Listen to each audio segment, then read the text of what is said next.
trying to make Good evening, and welcome to the February 10th school committee meeting. This, Timlin, can you start us off with the Pledge of Allegiance?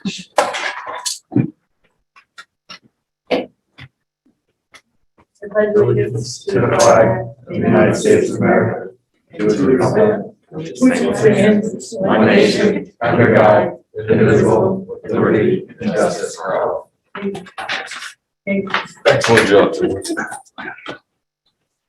Okay, we have minutes from January 27th, 2022, and oath to bills and payroll. I move to approve the minutes from January 27th and the oath, the bills and payroll. Second motion. Okay, motion made and seconded. All those in favor? Aye. All right, this brings us to our first opportunity for interested citizens. Dorothy, do we have anyone with their hand up?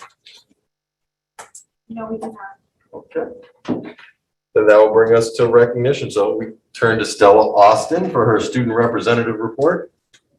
Yeah, so I'm Stella Austin and I give the reports. So Shaker Lane enjoyed bringing back Global Play Day last week. This is a day where students across the world are invited to bring in non-electronic games, be creative and enjoy cooperative play. Unstructured play helps to develop interpersonal skills for the students.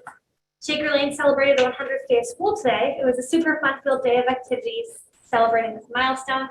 And it also means that there's only 80 days left in school, so yay for that. While it sounds like all they do at Shaker Lane is play, which is as childhood should be, Shaker Lane is in the midst of many mid-year assessments, so good luck to that.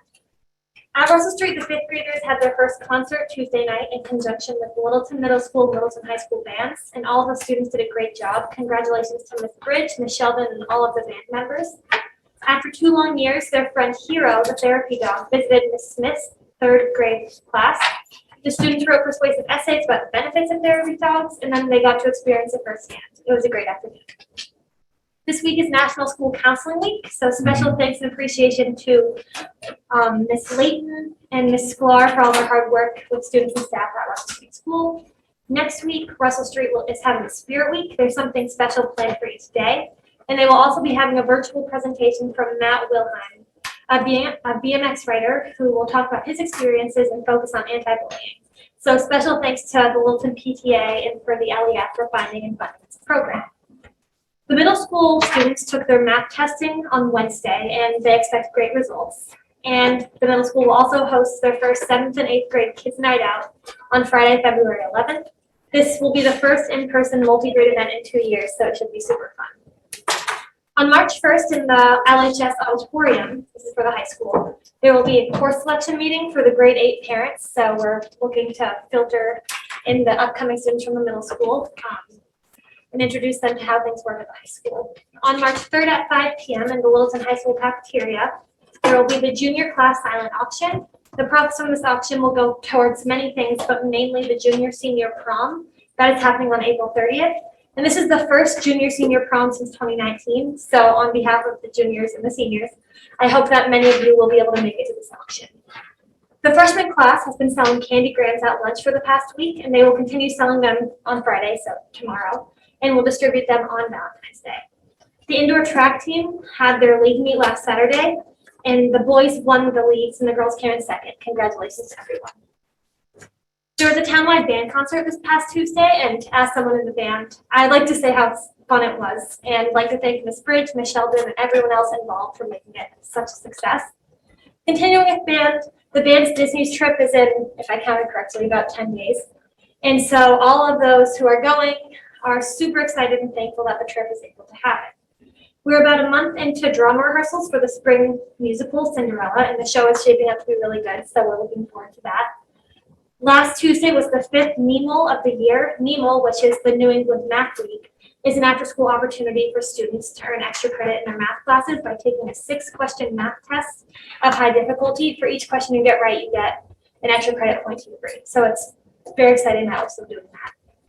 And it's getting around the time where seniors are starting to hear back from their schools, so we wish them, or us, because I'm a senior, luck in their college endeavors. And finally, the high school started their mask flexibility program on Tuesday.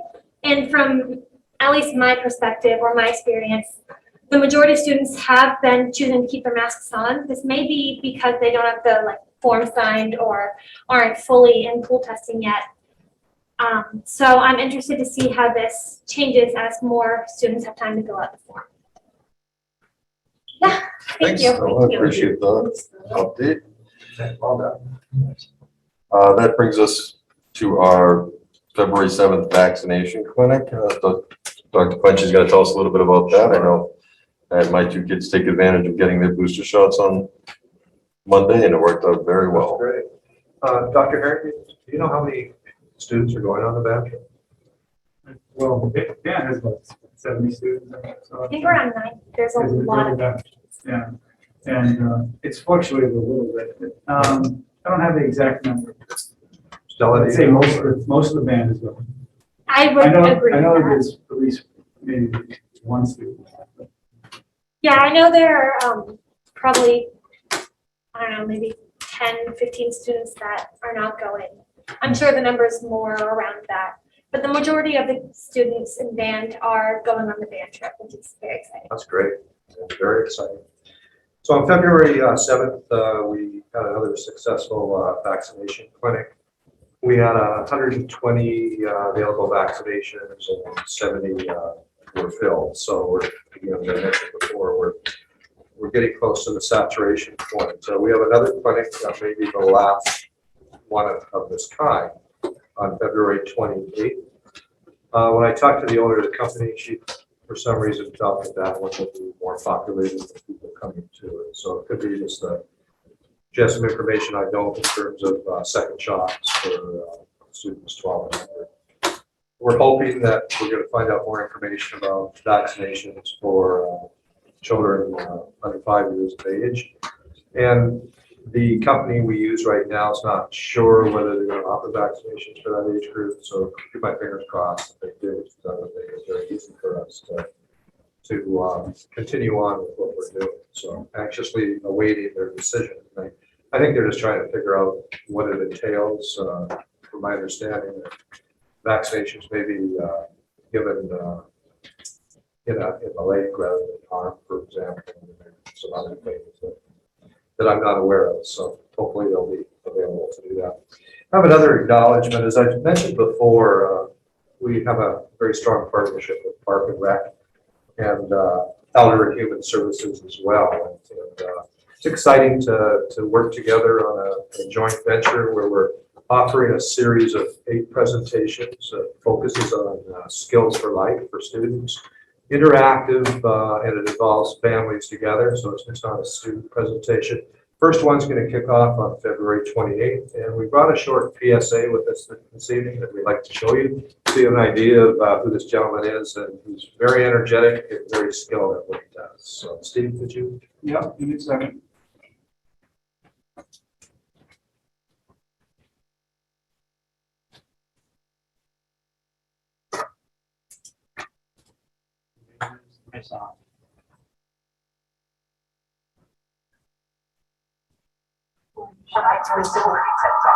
But your kids will fail. What am I talking about?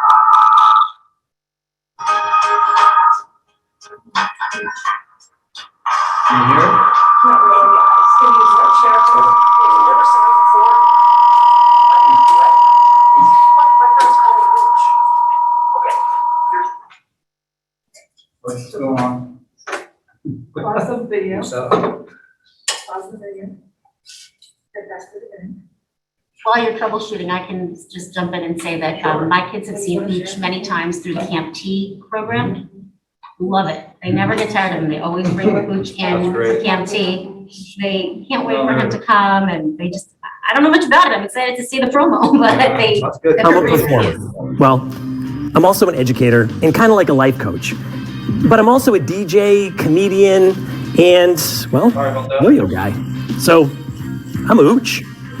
What I do is similar to TED Talks, but for kids and families. What do I talk about? Life and the challenges that it brings. I share tips and tricks that are easy to remember and, better yet, fun to use. The name of my workshops? The Skills for Life series. It's not just life skills, but skills you have for life, forever. Get it? I'm so excited to tell you that I'm teaming up with the Littleton School System and Littleton Rec to bring you the entire Skills for Life series. That's right, 7 shows, 1 a week, beginning February 28th. Oh, and it gets better. There will be a special reward for those of you who come to most or all of my shows. And now a word to the parents.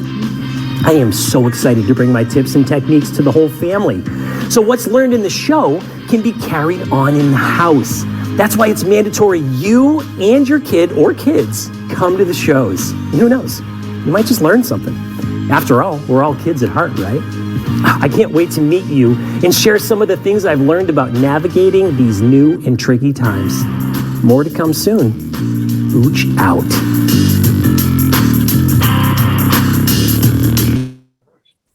Very cool. So we're sending out a press release either tonight or tomorrow morning.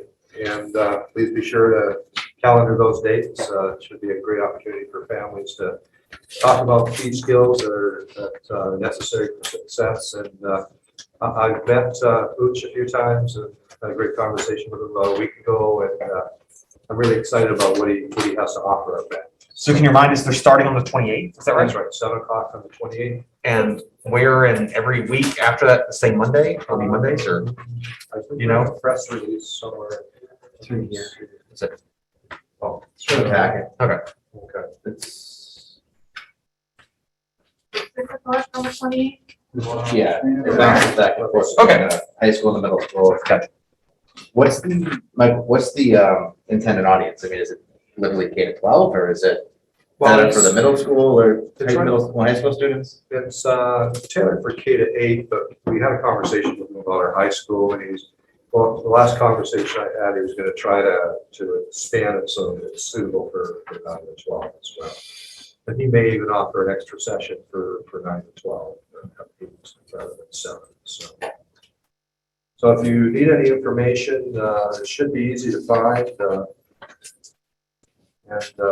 The dates are in front of me right now: February 28th, March 7th, March 21st, March 28th, April 4th, April 11th, and April 25th. And it does vary from the middle school gymnasium to the high school auditorium. You can attend virtually as well. So it's kind of nice to have both mediums to participate in. So again, excited about that, and certainly aligns with our strategic plan in terms of providing support to students and families as we continue to work our way through COVID pandemic, soon to be endemic. And that's all I have for acknowledgements, Matt. Thank you. We have Miss Ducey from Shaker Lane to give us a presentation on grade 1 on coding. Hello, everyone. I'm just going to share my screen. So 1 second. You figured I'd be a pro at this by now.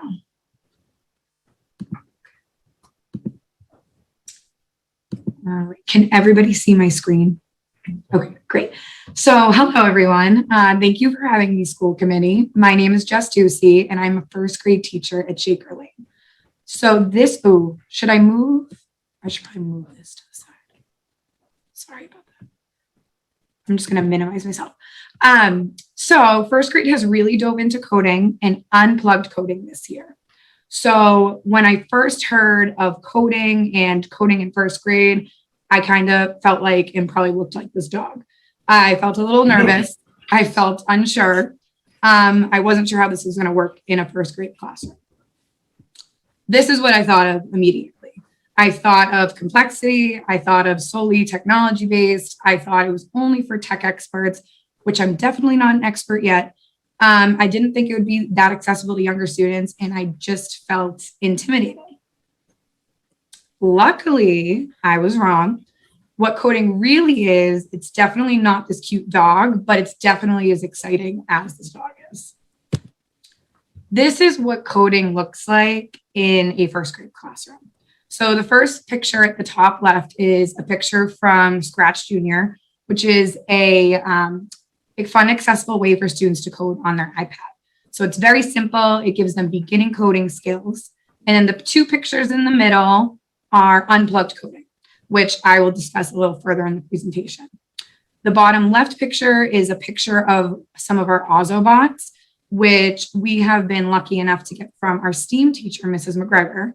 And these Ozobots are great for ELA and math. One activity we did with the Ozobot was we wrote down trick words and we created a code so the Ozobot would move over the trick words. And every time it moved over a trick word, the kids would say them out loud. So it was a great way to practice those. And coding can even be something as simple as creating a code to get through the hopscotch at recess. So it actually is very accessible rather than what I thought. So it's important that we teach coding to kids because it promotes risk-taking, creativity, critical thinking skills, storytelling and retelling skills rather than just reading a book and retelling a story. This gives a creative way to storytell and retell. Problem-solving skills, math processes, teamwork, perseverance, and self-confidence. Those three at the bottom, perseverance, teamwork, and self-confidence, are my favorite parts of coding. So we are lucky enough, like I mentioned, to have a wonderful STEAM teacher, Mrs. McGregor, that creates engaging and curriculum-related coding projects to our students to participate in. So on the next slide, I would like to talk about something a little different. Now that I talked a little bit about coding, I want to discuss a new way to code that we've been working on. That is called unplugged coding. So if you were like me, when I heard of unplugged coding, I kind of was like, what is unplugged coding? So unplugged coding aims to teach programming concepts through the use of games and activities that can be done offline using tangible objects such as paper and markers and scissors and glue in our grade level. Offline coding is a great way to engage younger students without the use of technology. You know, we love technology here at Shaker Lane. We love technology in first grade, but sometimes it's nice to step away from the iPad. Most importantly, unplugged coding promotes creativity, excitement, and teamwork. So on this slide, this is some pictures of first grade unplugged coding in action. So this was our very first project that every first grade class participated in. So the first picture to the left shows that we created a coding maze where there was incorrect code all over the maze. And the students would each get a turn to walk on the code. And every time they came to a broken code, they needed the help of their classmates to fix it. So it was great to see that everyone was cheering each other on every time we got to a point that needed to be fixed. The students had so much fun and laughed every single time they got turned around by a broken code. And it just taught that perseverance, that it's okay. If we don't know the answer, we can help each other, we can try again. So once we had the whole group lesson done, we tried our very first code on our own with the paper in the middle. And it was awesome to see students try and make mistakes and fix them and really keep on trying using that perseverance I talked about. You know, this one really taught us that it's okay if we make initial mistakes. We can always go back and try again. I'm not an expert and they're learning with me. Here's some more pictures. So this was one of my favorite activities. Here are some pictures of students engaging in unplugged coding. Students got to partner up with a friend or a small group and create a code maze that would cause their partners to do certain movements like hopping, skipping, jumping, clapping. Some students would even make their partners do these movements 6, 5, 4, as many times as they really want. They would just use a code action. It was a great way to incorporate movement into coding, and collaboration was the main focus of this activity. I never thought that you could have movement within coding. Like I said, I just originally thought about that computer-based. So it was awesome to see some movement activity within this lesson. We're trying to incorporate unplugged coding activities at least once a month in our classroom whole group. Sometimes it gets a little crazy like this month, but some teachers are also using unplugged coding centers as independent practice during math time as well. So it's nice to see them be able to take what they're learning whole group and put it into their independent practice. And we really cannot wait to keep exploring even more unplugged coding activities. You know, just like I said, I'm still learning and it has been so exciting to take this on with the kids. So thank you so much for listening. I will stop sharing my screen. Thanks so much. That was awesome. Any comments from the board? I know I'd like to participate in this because I tried doing the coding. Kids that are much easier, they could probably teach me a thing or two about doing it. Yeah, sometimes they correct me, so it's perfect. They're learning, I'm still learning with them, so they're getting better at it than I am. I'll just, thank you very much. That was an excellent presentation. I love seeing the students up and about and moving about the classroom and interacting with one another and just finding new ways to learn. So job well done. Thank you. Thanks, Jessica. Thank you. Right, next presentation is in regards to recognizing Diwali on the LPS calendar. The high school DEI club students and middle school students will present to the school committee.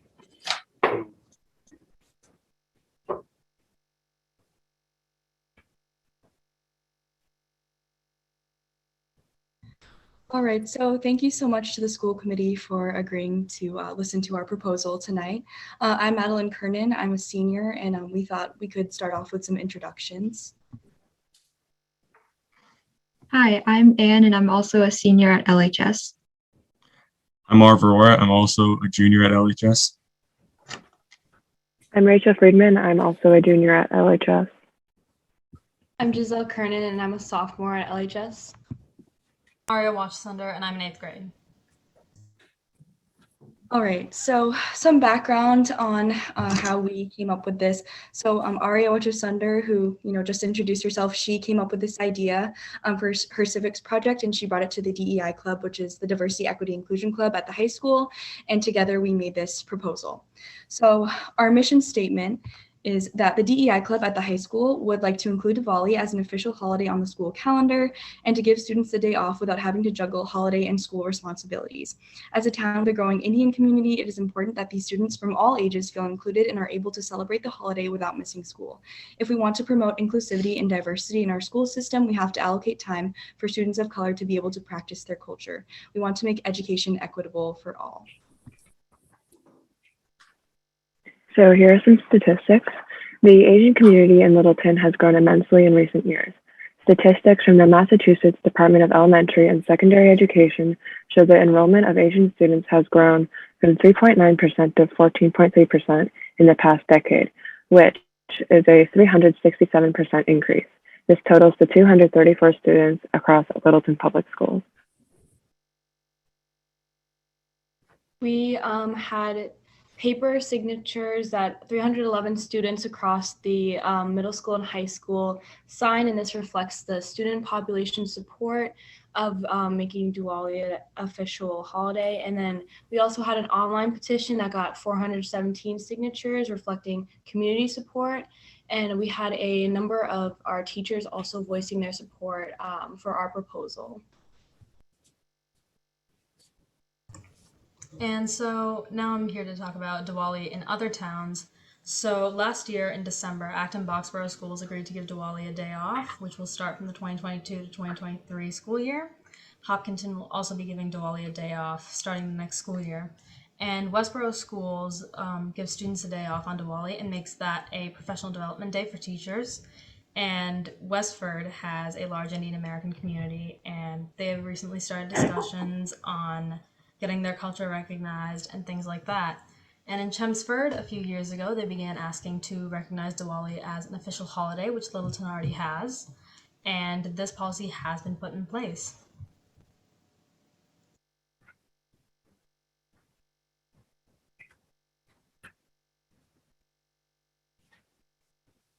So a little bit about the background of Diwali. So the festival of Diwali celebrates the return of Lord Rama, Sita, and Lakshmana back to their home in the kingdom of Ayodhya. The trio returns after being exiled for 14 years due to Rama's stepmother's evil deeds. While in exile, Sita is kidnapped, and with the help of others, the two brothers save her from the demon king Ravana's clutches. This is the most common origin story, but all across India, there are many different versions of what truly occurred to create this simply beautiful festival. The main purpose of this holiday is to show the victory of good over evil and light over dark.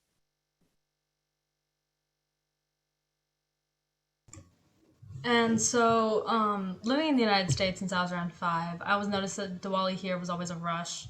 And I saw my parents, constantly running around mentioning how they never got to have a full ceremony, or puja as we call it. And that was just something that I saw a lot.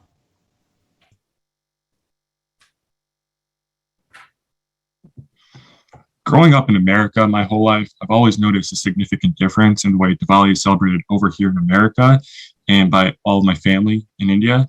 My cousins, aunts, and uncles, they're all able to spend the morning praying at the temple, and they can celebrate the rest of the day with their family. Unfortunately, my family has never even had the time to go to the temple when Diwali is on a school day, not on a weekend. Also, as my younger brother and I get older and older, we have less and less time available to perform a true puja, and we aren't able to cherish the joys and jubilations that come from Diwali. Just this year, we weren't able to perform a puja till 10:30 p.m. because everyone else had work and school in my family, and I had to go all the way 2 hours away for a soccer game, and I didn't come home until 9:30. Also needing to complete tasks, my other homework, I wasn't able to celebrate Diwali that I want to, and that's really unfortunate. Comparing in significance, I would say that Diwali is celebrated in India very similarly to how Christmas is celebrated in America. And I would just like to say, for people who celebrate Christmas, imagine going to work on Christmas and not being able to open presents for the rest of your family until 10:30 at night. It's not ideal. Especially as a first generation Indian American, I feel less in touch with my culture and heritage as I grow older because I'm unable to celebrate and perform the rituals that I want to perform. All right, so that is the end of our presentation. Thank you so much for your time. Thanks so much for the presentation. That was excellent. Very informative. I'll turn it over to members of the board. Any thoughts or on adding Diwali to school calendar or? I just have a question. When does Diwali usually fall? In what month? And is it always on the same day? No. Are they still there? It's October 24th now this year, Right. but I don't know. It changes based Yeah, on. it changes. Yeah. I think it's October 22nd. 22nd next week. So I thought that was a great presentation. I really commend these kids for starting this petition and speaking up.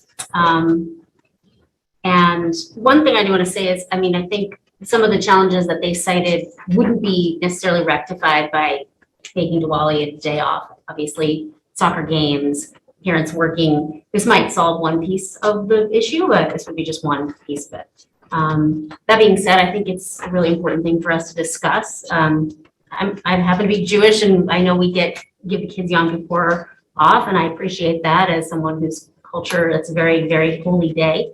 So I think we absolutely should consider extending the same respect to others. So I know there are logistical questions, but I think it's something that's important to discuss. The one thing I found interesting that they pointed out was was it Westboro? One of the schools had the PD day during the Diwali celebration. Now, typically, the PD day, the full day PD day falls on election days, but only our own townwide elections are not held in November. So it's not always that we're shutting down the schools to vote. So maybe some years it could be a PD day.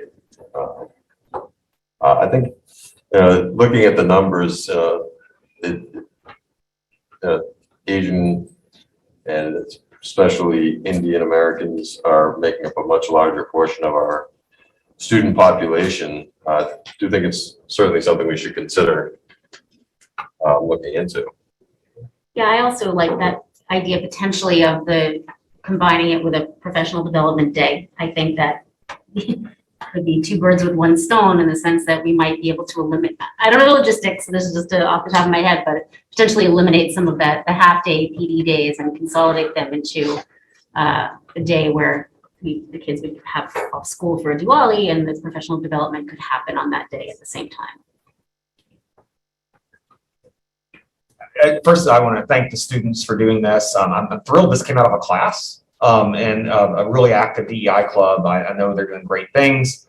And so I'm so glad to see our students advocating for themselves and advocating for others. And we have in their notes, we heard from a lot of people who won't celebrate this holiday themselves, but think their friends' culture should be respected. And I think that's great.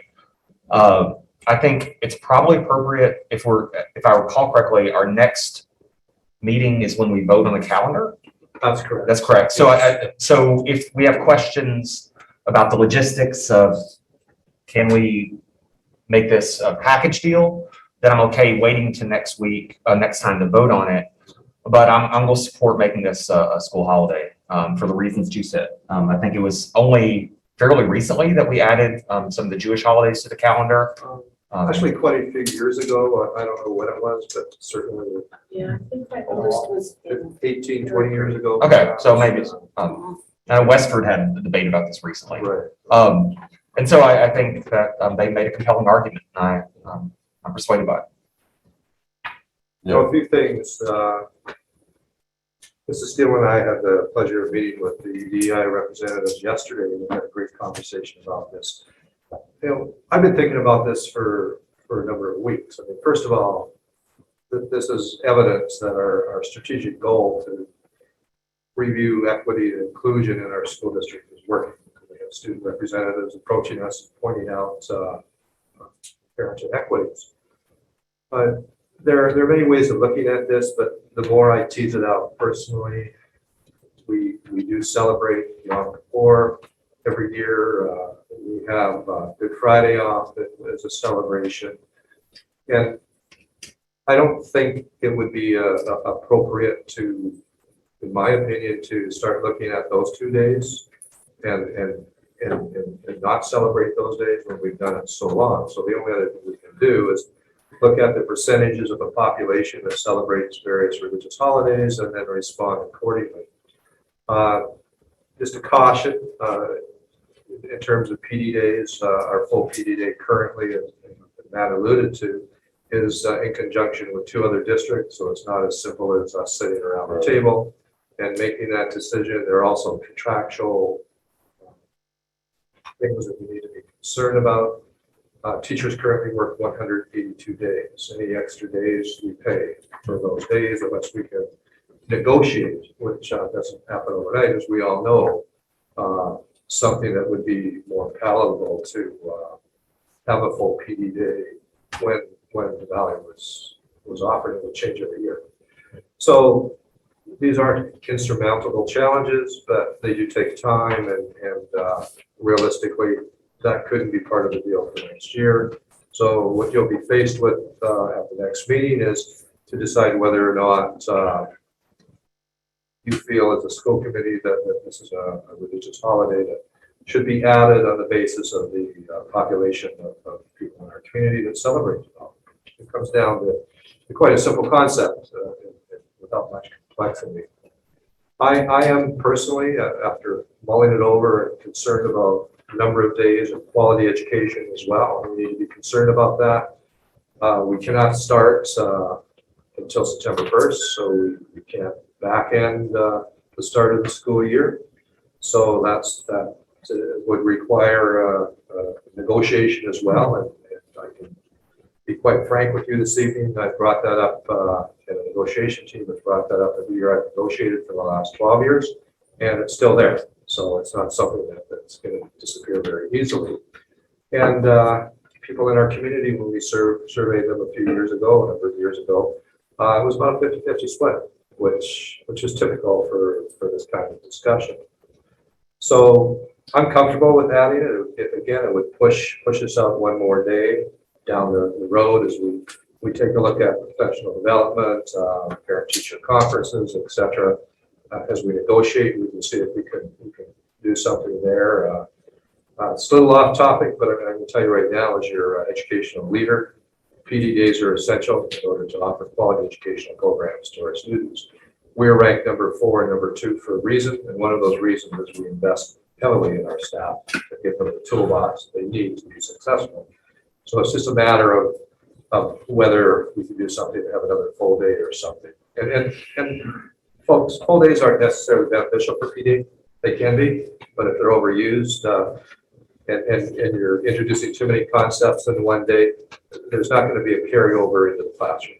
And for me, effective PD is when you design it appropriately, so you see what we're doing in PD positively affecting the classroom.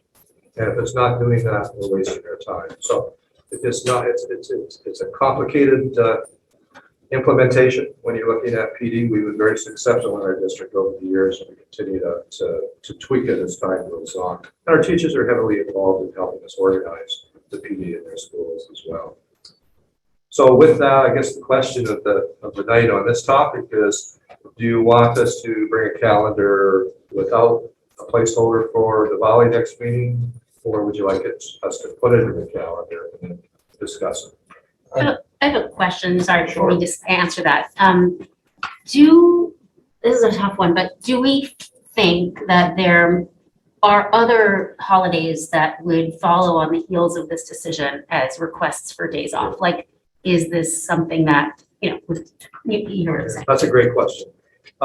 There are a number of religious holidays. When we look at our community demographics, at this point in time, I don't feel that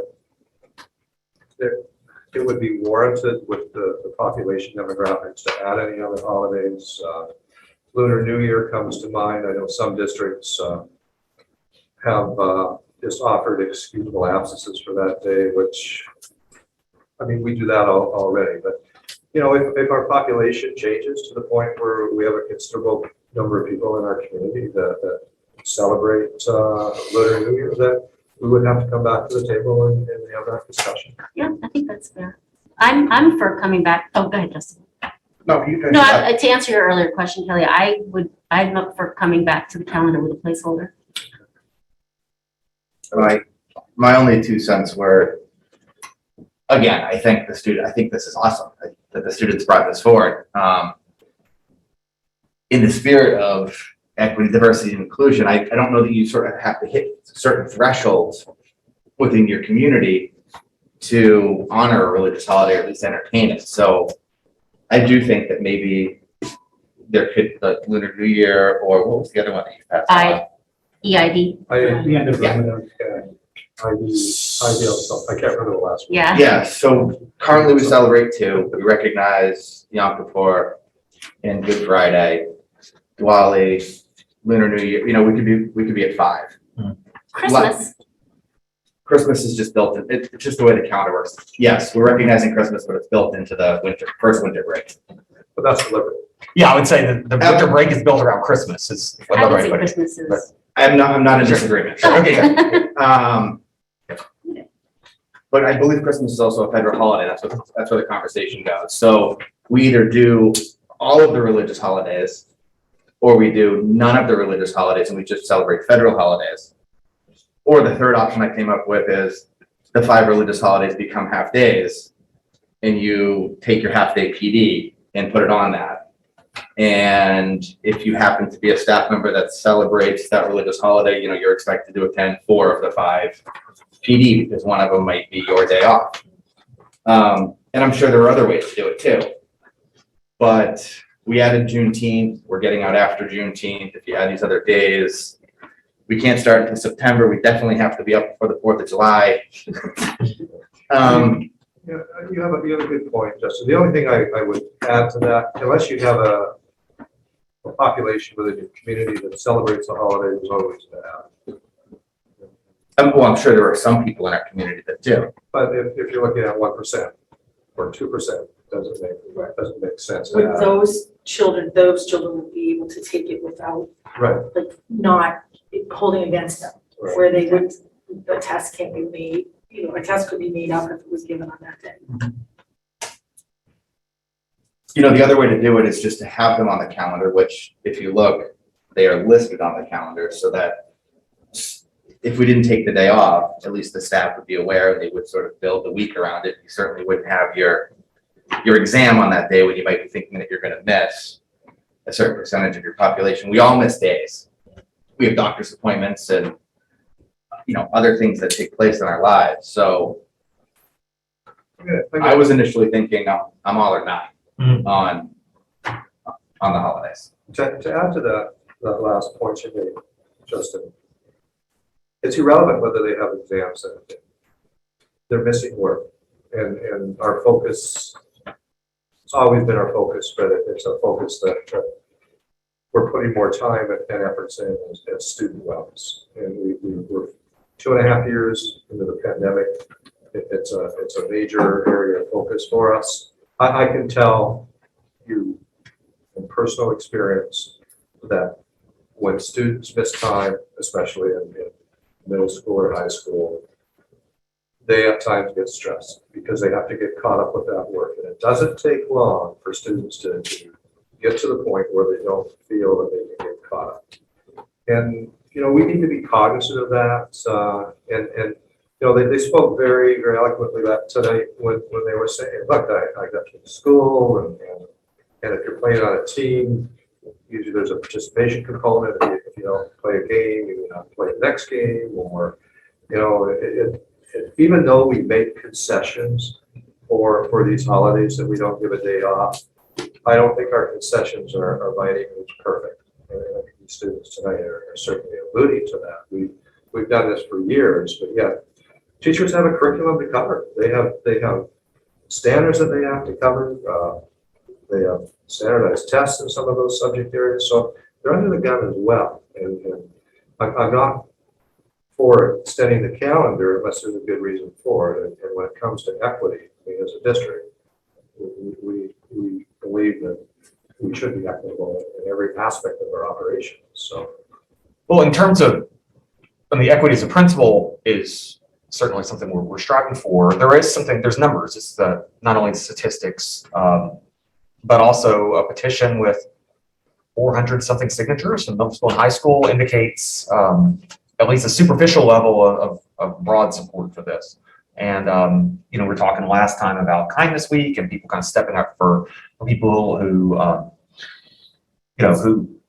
whom they want to support and want to feel welcome, whether through small notes or something like this. I say that as a gesture of people wanting to support their friends and their culture. And I think it's to be applauded. I'm glad we're having a discussion. I think it's appropriate to have us all think about this more.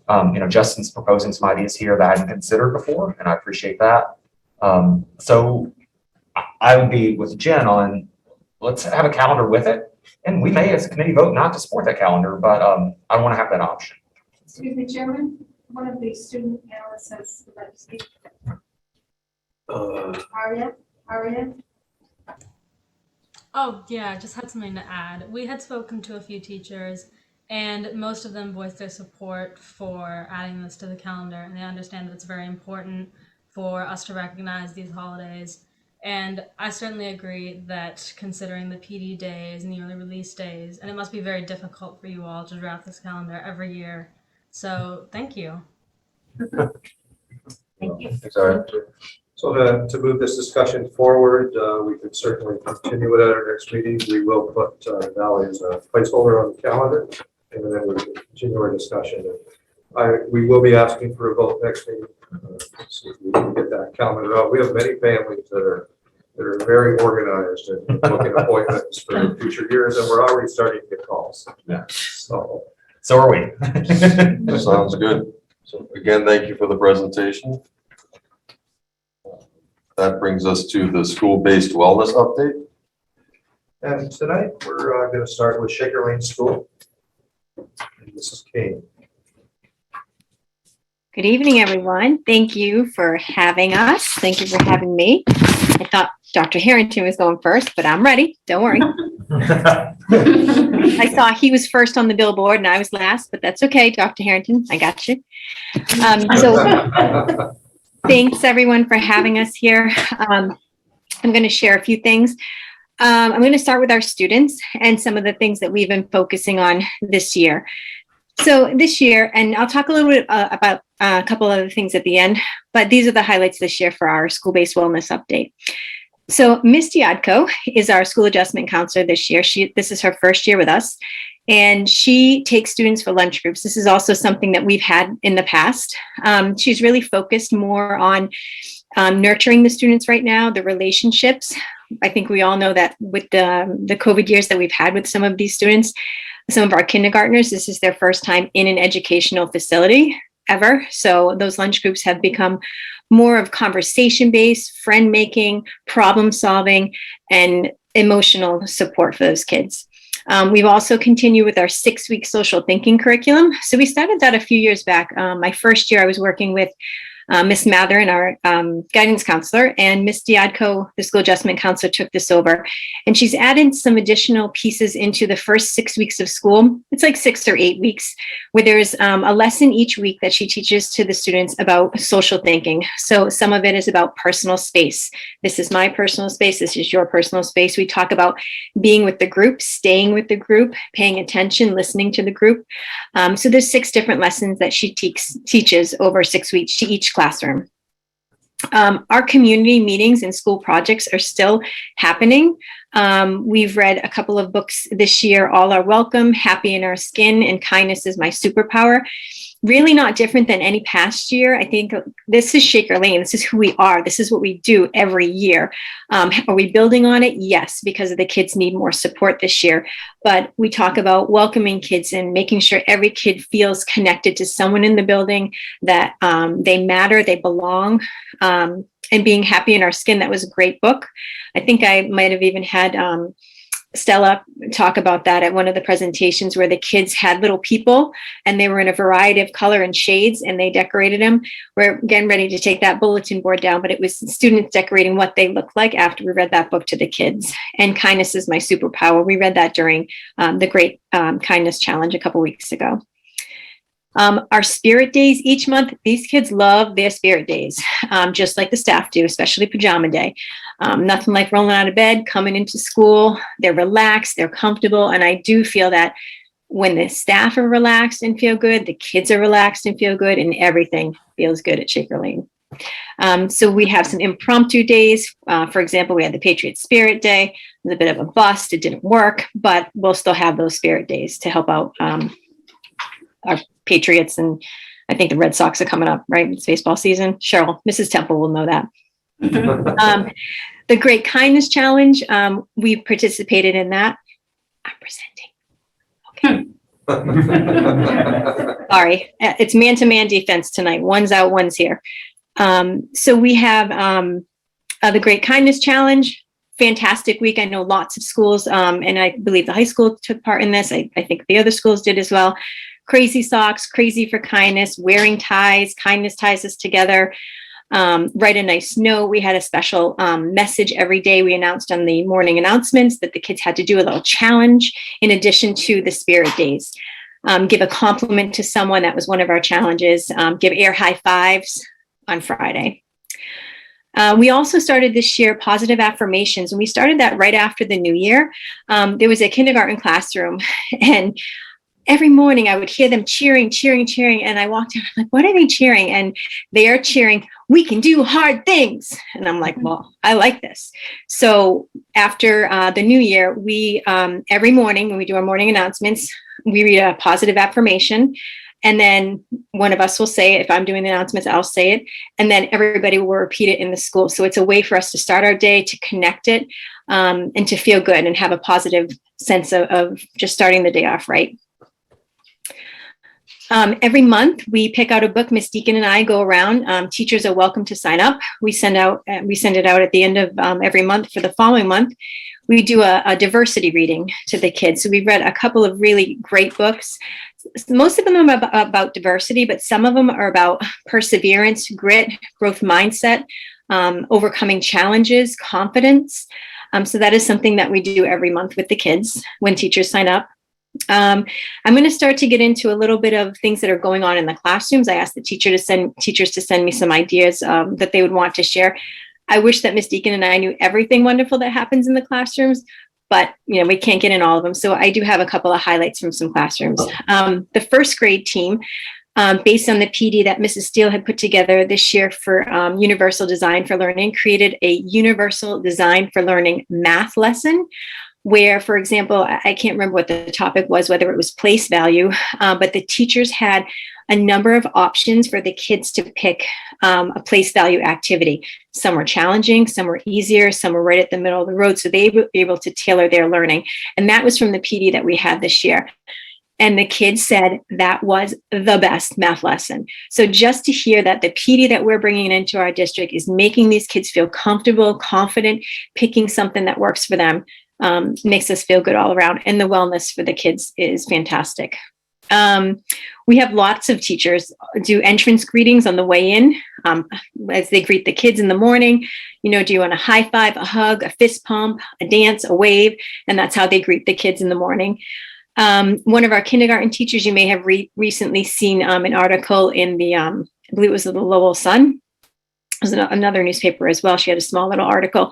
Every month she does a give back to the community. And this month that was highlighted, she was collecting blankets. And I think I don't have the number on the top of my head. Someone might, but they collected quite a few blankets. And she does a compassion or a give back project every month with her kindergarten classroom. And it's just a way for the kids to feel good that they're making a difference. A grade 1 teacher does it's called a Let Me Tell You About It jar. And it's where the students can write her a note about how they're feeling, a question that they have, or a fun fact, so that she can connect with them. She uses this when she's in small groups, so that way she can, you know, at least connect with the kid and check out the Let Me Tell You About It jar at another time. A grade 2 teacher during our kindness week wrote letters to the Littleton Police Department. And just this past week, we had LPD in with the officer Bojack, the dog. He came into Shaker Lane this week, and that was a really great highlight to thank this teacher. They brought some munchkins for the kids, and it was just a way for them to say, thank you so much for your letters. They made their day. So I think the kids realizing that they're making a difference and making other people feel happy is making them feel fulfilled. Some teachers do morning meeting zones check-in. So we have the blue zone, kind of tired, maybe sad. You have the green zone, ready to learn.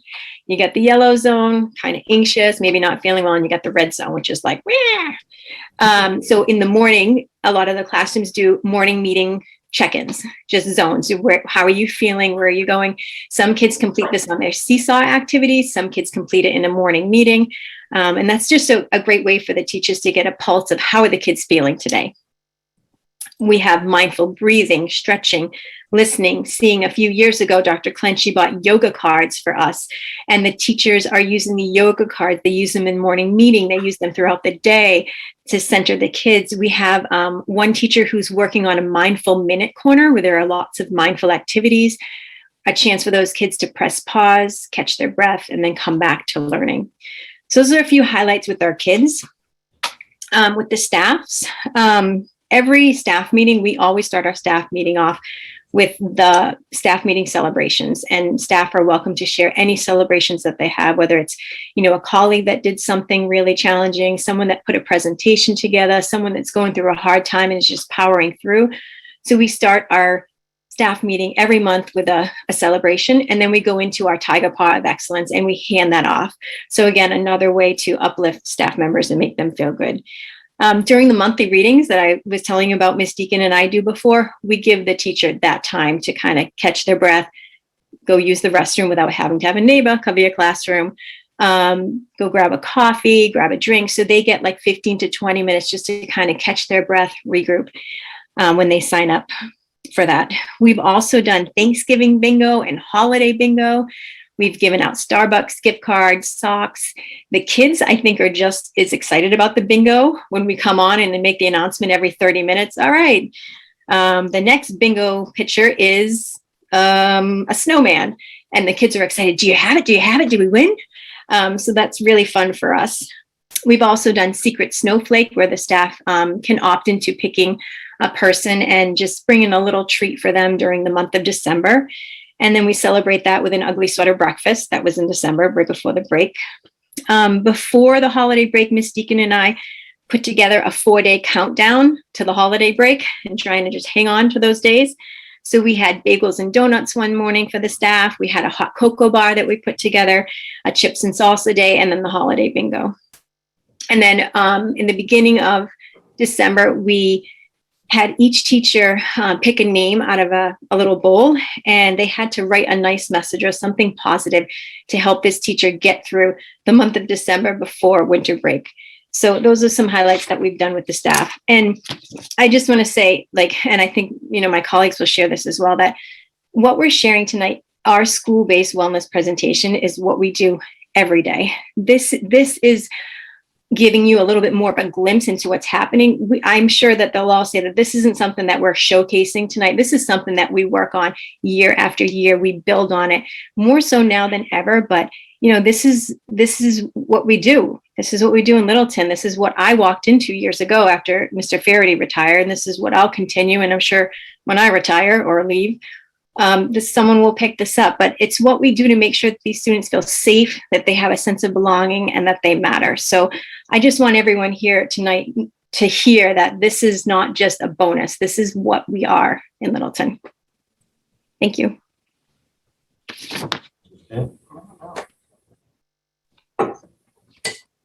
Hi, everybody. What can I say after that? I resisted the urge to keep penciling things in as Michelle was talking. I was like, oh, I forgot that. Oh, I forgot that. I have a couple parts to my presentation. Similar to Michelle, I'm going to talk about the things that Andrea and I put together. And then I have a section that the teachers put together for me that they're doing in their classrooms. So for our student health and wellness supports, at the beginning of the year, throughout the end of the summer and beginning of the year, we really talked about being able to, this year, after the past 2 difficult years, being able to get things back to normal as much as possible. So we returned our school and our classrooms back to normal as much as we could. Our Chillville was back in action down in the main lobby. Our outdoor break space was in place. And in the classrooms, morning meeting and the end of the day meeting were back in place. And those happen every single day at school. We really tried to put a typical elementary routines back in place. Group work, table groups, desk groupings. It was so nice to work together to figure out what groupings would work and still have distancing. Our recess routines went back in place. Our cafeteria tables went back in place. SEL groups were built into our schedule each day at each grade level. One of the things that we focused on, Andrea and I focused on with the staff, was concentrating on trauma-informed instruction this year and we really wanted to ensure, as we have talked about in admin council over and over, that all of our students were connected. Recently, we, in a staff meeting, our most recent staff meeting, we watched, and I would recommend this if you haven't seen it, Rita Pierce TED Talk called Every Kid Needs a Champion. I noted the other day that I've watched it probably 20 times and I laugh every time I watch it. So even if you've seen it, watch it again. But we then had an activity where each of the teachers took out their class list and went one by one through their students, and they talked amongst their peers about if they really felt like the student in their class had a strong adult connection. And it was very spirited discussion and really well worth it. And we're really concentrating for the wellness of our kids to make sure everyone feels connected. Our guidance counselor, Rachel Lighton, is doing lunch bunch groups this year, which are very popular, and she does a great job with that. We too have had sports-related spirit days. Michelle, I have a little friend in 3rd grade named Henry who picks out my spirit days for me. I think we have Bruins coming up. We have Spirit Week, obviously, next week, as I stated earlier. Everyone's looking forward to that. We've had a family STEM night. There was a lot of participation in December for our virtual family coding night. Our PTA has put together several activities for the wellness for our kids. We had an in-person book fair, which was fantastic, that kids could actually come this year with their families and look and touch the books and carry away big piles of books, and everyone was happy about that. We did have a virtual bingo night thanks to PTA. Recently, we talked about the virtual dance party. PTA has been very generous with snacks for staff. And Heidi McGregor has, we continue to do Positive Sign Thursday, which is really great. Today's was Mistakes Are Proof We Are Trying. And last week's was Light Up Our World with Kindness, which, and there's one every single Thursday, and kids really, and staff really look forward to those. And there was a bunch of other things that Michelle said that we do at Russell Street as well as part of just our daily practice. In terms of staff supports, Andrea and I really make sure that we touch base with staff daily. It's actually, I happen to go around every day and pick up the lunch count slips, and it's a way for me to poke my face into every classroom every day and just say good morning to the teacher, give a thumbs up. And it's a really good way to see, you know, who might not be looking okay today. So we make sure that we have a check-in. We have scheduled group time as part of all of our staff meetings. So teams can get together with their team and work together, but we also mix up the groups to have our staff work with their other colleagues and do activities. And that has been really well received this year, real spirited conversation. People are really happy to get back together. And of course, holiday social activities that, you know, revolve around food. We have planned Panera lunches, and everyone jumps for joy on the days that we order Panera lunches.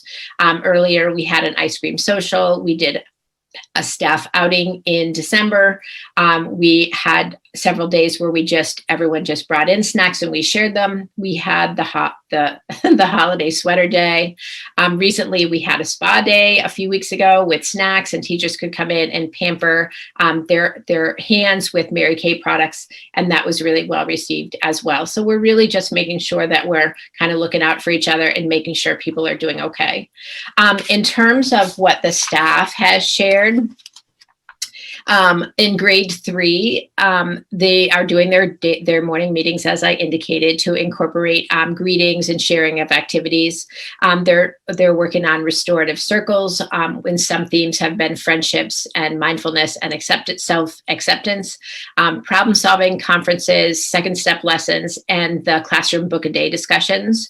Obviously, many of these things are taking place in other grades as well, but I've just highlighted what's different.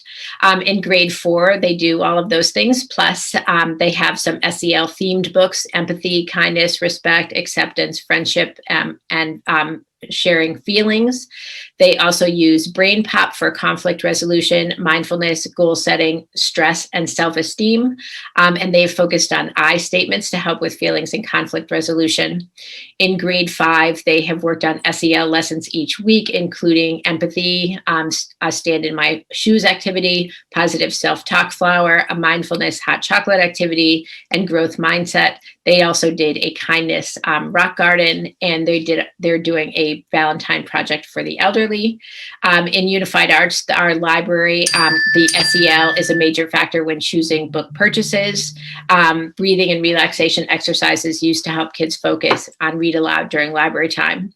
In Title I, positive and welcoming learning environment, they have flexible seating, positive self-talk, focus on growth mindset, focus on kindness, focus on empathy, coping skills, group expectations, frequent check-ins to see how students are feeling, a monthly SEL reflection and positivity activity. And the examples are 5 positive things about me, 1 person I am grateful for. They did a mindful meditation turkey. 1 thing I love about this season, which was a reflection snowflake, and also 2 stars and a wish. Was a goal setting activity, and also a Dear Future Me postcard. As Michelle indicated, and I'm sure Jason and John will say as well, this is something we're concentrating on, certainly extra hard this year because of what we have been through for the past 2 years, but this is us, this is what we do.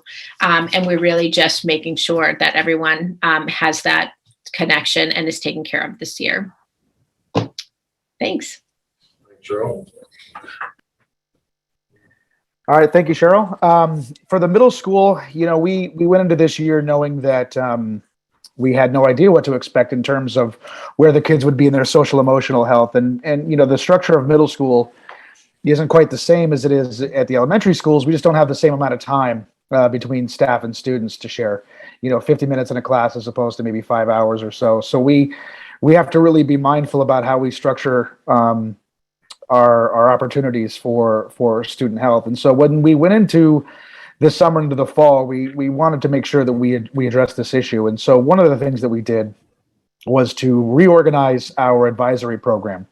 In previous years, it used to be once a week, and whole group activities, 25 kids, that kind of thing. What we decided to do was make it twice per week and really break the groups into smaller groups, something manageable, 10 to 12 students each. One of the things that we also did was create a series of lessons that really walk the teachers from the first day of advisory in September to the last day in June, so that they're not having to spend time prepping, or in some cases, maybe not getting around to prepping a lesson. We've created a series of lessons so that every teacher has something to fall back on. And these lessons are really designed to target relationships, because at the end of the day, that's where 90% of the mental health issues that we're going to see at the middle school come from. And it is my intent to make sure that every student in this building, in our building, has an adult that they can connect with. And so the first place to start that is with our advisory program. So we do it for about 15, 20 minutes a day, twice a week. And those targeted relationships, those connections, social emotional health are all the theme of what we do. And in those opportunities, we want students to be able to connect with each other without worry of what others might say. Each group has its set of norms. Hopefully they tend to grow together as a small family and a community as the year goes on, so they'll feel more open and willing to share. And hopefully that's an opportunity for teachers to recognize when, a student's not feeling right that day. If there's something off, it's a great opportunity for us to pick up on that, long before we get into the day. We also redesigned our SST process, our student support team process, and we meet twice a month as an admin group. So me, my assistant principal, our SPED team chair, the school psychologist, the adjustment counselor, the BCBA, we get together twice a month. And what we do is not only are we looking at kids who have been referred for academic reasons, but we really wanted to address behavior and mental health concerns as well. So in the course of redesigning our SST process, we wanted to add an opportunity for teachers to be able to refer students who they feel like maybe are having some emotional or behavioral issues that might not normally be addressed, or might only be addressed in the course of disciplinary action. And so it's really an intervention for us to be able to get to the heart of some issues before they become school-wide issues. And we've been really proud of what we've been able to accomplish. This process allows for teachers to share those concerns. It's data-driven. It's a much faster response time, and it results in a targeted intervention, whether that's extra time with a counselor, whether it might be an opportunity for a student to come in and have breakfast with an administrator. Opportunities for us to see kids in the morning. I stand out in front of the school every morning. It's a great way to say hello to, try to say hello to every student as they come in, as they're coming off the bus, being dropped by parents. You can tell a lot about how a kid is going to respond that day just by how they walk into the building. And so we really want it to be from the time they walk in to the time they walk out, that there's somebody there for them, ready for them. One of the things that we're doing this year, every year we do what's called the Signs of Suicide program. And it's a 7th grade program designed to help students really begin to recognize some of the mental health issues that they might see in friends or in family members. And usually that's limited to 7th grade, but this year we're going to open it up as part of our 6th grade program as well, just to be able to help kids understand, you may not be the only one suffering. And if your friends are suffering, what is it you should be looking for? What do you do if somebody confides in you certain issues that you don't know what to do with? And so our SOS program, we're very excited to expand it. As we said earlier, we're offering some more, in-person events, trying to get back to, some kind of normal.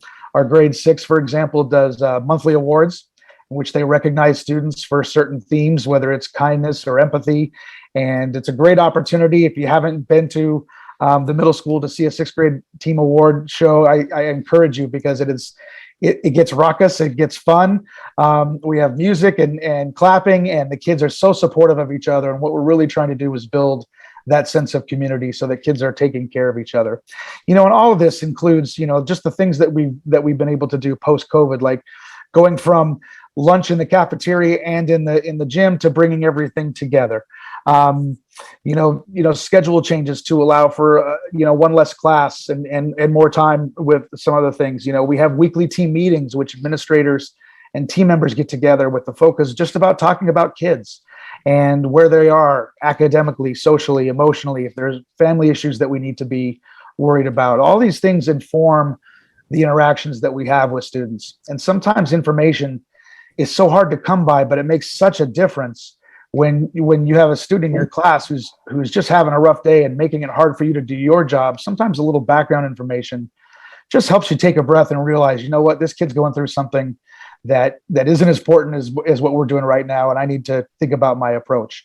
And in those ways, we can address mental health, in the moment. And so a lot of that comes from information. We do spirit weeks where we want to get the kids excited. So, we'll begin to we've been working with the staff as well. PTA has been wonderful sponsoring, food opportunities. We've done breakfast, lunch, check-ins. We're looking at using some of our staff meeting time. Trish Bonacore, the health teacher, and I had talked recently about, she's also runs our archery club, about taking some time during a staff meeting and having all the staff come down and try archery in the gym, just as a way of team building and coming together in a time when it would be so easy for us to be divisive. And so the real goal is to find a way to bring back the joy into the school, and in a way that we may not have seen the last couple of years, because at the end of the day, every adult that takes on the role of an educator gets into it for all the right reasons. And we just don't want those reasons to be lost because of the pandemic. And so it's really important for me and my admin team to make sure that we're providing those opportunities for students and families and staff to remember what's good about what we do. And so we look forward to what we have coming up in the next few months and the next few years. Thank you. Thanks, Jason. How do I add to all that? It's quite a list. And it's the same at the high school. And it's, shout out to all the principals and staff of the schools for all the extraordinary things they do. You're going to hear similar things probably at the high school. I'll try to move at a brisk pace with highlights, because a lot of them will be somewhat repetitive. But I also want to go back to where, beginning of the meeting where Stella gave a shout out to our school counselors Appreciation Week. And we have marvelous school counselors at Littleton High School, Jan Nolan, Chris Christie in particular. The term sometimes uses guidance counselor, but the term officially is actually school counselor. We also have our school adjustment counselor, Dr. Turner, Tracy Turner, and a new school adjustment counselor, school psychologist, Melissa Benson. She's our school psychology intern this year, and they're doing fabulous work. So I just wanted to start by thanking them.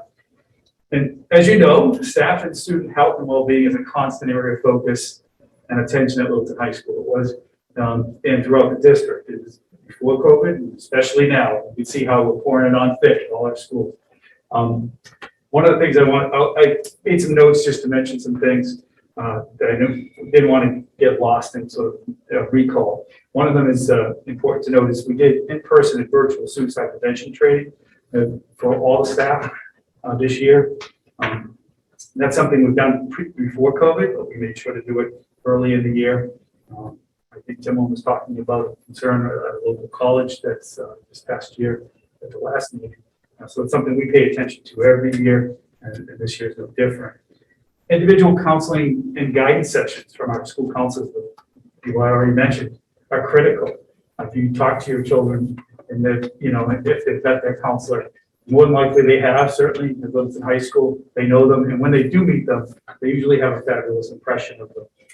There's a lot of positive testimony about our school counselors from alumni and from parents and graduates.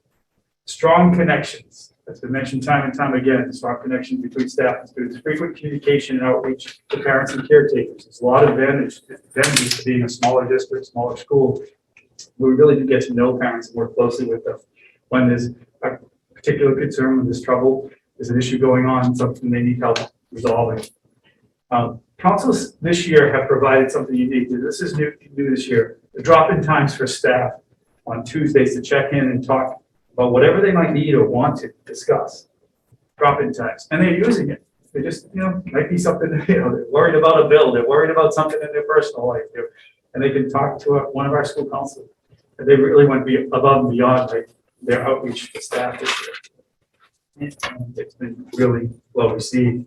The other thing I want to recognize when it comes to support for staff is Mrs. Steele this year, our Director of Teaching and Learning. I don't know if it was just her, but she certainly with the PDC, the Professional Development Council, reorganized professional development. And one of the things that they have an acronym WIN, what I need now, and that's been really well received because sometimes it's not just the programmatic stuff that the district wants to get accomplished, but sometimes you have an immediate need as a teacher to, this is what I actually really need to do for tomorrow or for next week to be prepared. So that's gone over exceptionally well. Going back to Jason's earlier comment about the advisory program, it's quite strong now at the high school. We have students now with that flex block. We had a presentation from Mr. Camo about that earlier. Flex block meets 9 to 9:30 every day. That's an advisory model. Monday, all students are in advisory to start the week. And then subsequent days, we have time for students to get breakfast. They can use that time to play in the gym. They organize their own games. They have lots of fun. They're quite loud when they're playing. And it's great to see the joy, especially with there so much going on with kids in the gym at this time of day.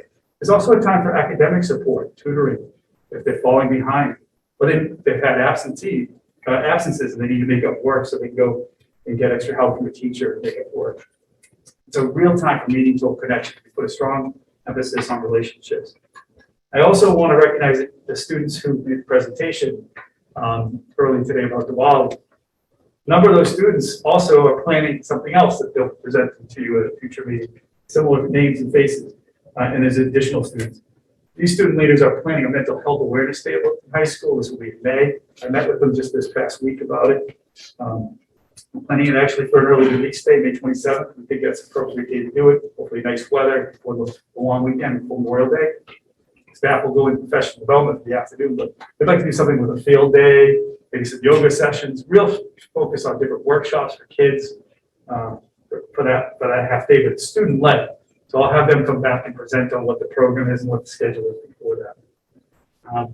There's a number of services and screenings at Wilton High School that Jason mentioned one, the SOS program.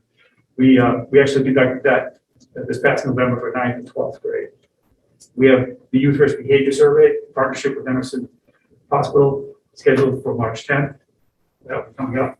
There's also a new therapy group program formed to teach cognitive behavioral therapy skills to students experiencing depression and anxiety. Currently 3 groups running during Flex Block with 21 students participating. So real strong participation there. There's a new assessment you'll be learning. I think that may have been mentioned at a previous meeting. I think Mrs. Snow mentioned it, which is the DESA, Devereaux Student Strengths Assessment. This is an SEL screening tool that students will work on during Monday advisory. Students complete a self-assessment and are given lessons and games to build skill development in the areas needed. It could be self-awareness, self-management, social awareness, relationship skills, responsible decision-making, goal-directed behavior. We expect this to begin in the spring after overviews and the purpose is provided to staff and students. So more to come on that. Also this year, Littleton Public Schools will be implementing a universal screening for mental health, so stay tuned for an update about that. I don't know if that's exclusive to the high school, but I know the high school is certainly working on that this year. An academic support center, already mentioned before, is available to assist with students who return from hospitalizations, partial day programs, re-entry meetings with support plans after extended absences, particularly with concerns related to mental health. There's a student support team. I know Jason mentioned this earlier, but this existed before COVID to support students with chronic absences and academic issues. And I have to compliment and thank the PTA for their partnership all throughout, especially during the last 2 years. Someone you and I have met as part of the PTA for a while before you were on school committee. And huge morale boosters from the PTA. Ice cream trucks, food trucks, goodie carts, bags, staff breakfasts. The list goes on. So thank you to the PTA. As well, in the school, we have vetted years ago, and some of our colleagues at the other schools mentioned this. Culturally, what do you do? How do you just run the school? What's the way we do things? What's the way we do things around here? One of the things we do is we celebrate and find time. We put it into our calendar. Each department each month sponsor something called Festive Friday, where they provide breakfast, coffee, and goodies. It's really nice. And that's something we've always done. We continue to do that. The thing also in support of staff is we're really trying to, as administrators, trying to accommodate staff personal needs when it comes to time off, when it comes to stepping early, coming late, just different needs. We're really, really focused on that, providing time and extending lots of recognition and appreciation. Like the other schools, we also take time out at each faculty meeting each month to give that tiger paw of excellence, which is really nice. Special recognitions to start the meeting, set a positive tone. I could go on about all the community partnership. One that I would like to mention is the NAME presentation of the National Alliance for Mental Illness in Massachusetts. There was a presentation that the district, this is actually a district initiative that the high school benefited from it, so I want to mention it. This was in December. And the mission of the National Alliance for Mental Illness in Massachusetts to improve the quality of life of people diagnosed with mental health conditions and their families. They seek to improve the public's awareness of understanding mental health conditions and so on. This was a presentation that was provided by Zoom, and that was just this past December. So thank you for coordinating that. I think Mrs. Steele was the primary administrator of that. There's a new LHS school counseling newsletter for parents with college updates as well as mental health resources. Then as the LTIPs email home. And the LHS, in conclusion, because we can go on and on, the LHS Wellness Committee will be giving you a presentation, I think, soon about all the other activities that are going on. So as you can tell, the list, it's a laundry list, it's a bit overwhelming, but I think we wanted to pour it on deck tonight to let you know that we have this covered. This is something that we near and dear to us, supporting our staff and supporting our students. So happy to address any questions or follow up, but I could keep going. I'll stop there. Thanks, Joe. I mean, it's, as you can tell from the presentation this evening, teaching isn't about just teaching your subject area. I mean, go back 30 years in education, and I think if we look at it as a plate, a lot of that plate was instruction, according to the subject discipline that you taught. But it's become a more complex as time's gone on. We wear far more hats than we did in the past. We developed a district schematic of key areas of focus for students that take a look at the development of the whole individual. And every teacher has that schematic in their room. It looks at areas that everybody needs to be focusing on every single day with every student in their classroom. And it gives a kind of a flow chart so that they, at the end of the day, they can reflect during the day. And when it's as complex as it is in this day and age, it's important to have some type of reference when you're teaching, because you do teach various subject disciplines, and that's your primary area of responsibility. But to be effective, you need to take care of all of these other areas to reach every student. So it's interesting to hear the principals speak about this. And these are things that we've done for many years, but they're important. They're important areas of focus that allow students to achieve academically. It allows them to feel supported, a sense of belonging, which is key. Again, simple phrase. Happy students, they learn more. Happy teachers, happy students, they learn more. And happy families, happy students, happy teachers, that's the ideal situation that we all strive for. So I'd like to thank the administrators. I have to mention one thing. We were at our admin council meeting this past week with Dr. Clemsky, and he was bragging about, I can't believe I didn't mention it, one of our unsung heroes at LHS, which is Archie, who's Archie, the therapy dog.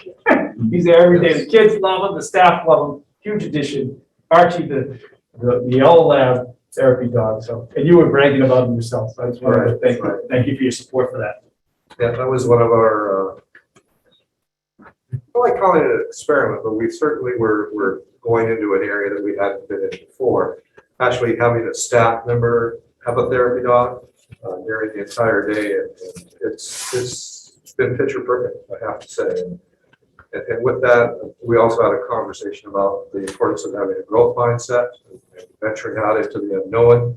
We're encouraging It's the same type of model in other schools as well. I mean, it's amazing how Archie impacts the lives of students and staff on a daily basis. This is so impressive. So anyway, thank you, administrators. I'm sure you may have some questions. Brad? Yeah, I actually do have questions. Thanks to everyone who presented. Really, really appreciate it. And one thing that was clear to me is that this isn't new. This is part of sustained focus, and I think that's most important. It's not only a response to what we've been going through the last couple of years, but it's a commitment, and I really appreciate that. And I think I love the way Jason put it. We're looking for ways to bring joy back into school. I think it's a great kind of way to sum it up. I especially appreciated the focus on connections and individuals with their students and teaching them how to do that, and with adults. I thought the DEI presentation earlier is a way of showing that these students are connected to each other and caring for each other, and I think that's kind of proof in action there. I do have a couple questions. You mentioned one is began by talking about the staff, and just wanted to make sure we've had some questions from people in the past about are we fully staffed, the status of searches, that kind of thing. And the other question I have is because you mentioned Dr. Harrington, a couple of screenings that are coming up or something that we're starting new. I wonder if we have any data from last year, any screenings we did that can tell us anything about the collective kind of status of our staff or students, because we've all read the reports, we all have lived with kids in our families and know that this has been tough. I wonder if we have a more district-wide look at where we are or where we were and how we're trying to address it. Is that the findings of the upcoming youth risk behavior survey, the YRBS? That goes back. We've been doing that for over a decade here in Littleton. So there's a lot of data for past years. So can I ask a question then, without showing the charts? Was there a large deviation? Did you see a significant change? Oh, okay, it's upcoming. Okay, that's what we'll see. So that would be revealing when we look at the data. Okay. But I think, Brad, you're also getting at qualitative assessment. Yeah. Rather than quantitative. And that's something we could spend more time talking about. But I mean, from my travels in schools and talking to administrators and counselors, there's definitely an uptick with students starting. I mean, that's a universal conversation that we're having.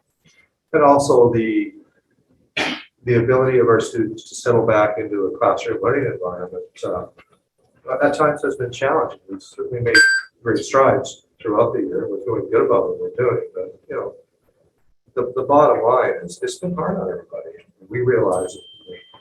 We're providing those necessary supports to bring students along, and have been very successful. But it's key, in order to be successful in this kind of environment, you have to have solid relationships with your staff and students. And students need to feel comfortable talking to adults.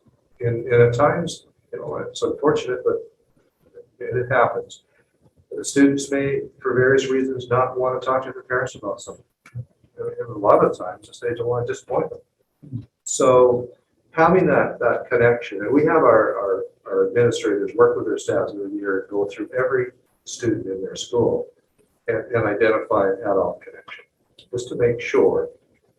So it has been more challenging this year, and even students' abilities at times to concentrate for an entire day of school has been more challenging than it has in the past. And I was reading some articles the other day within our nation, and you know, some of them were pretty grim in their expectations, and some of them were really saying that we're not even dealing with learning loss. We're dealing with helping students learn how to be part of the classroom. We're way beyond that, but you know, it does go to show you the negative impact that the last 2.5 years have had on students, staff, and families. It's been tough. And we're moving in the right direction, but we're certainly not going to get to where we were for a while.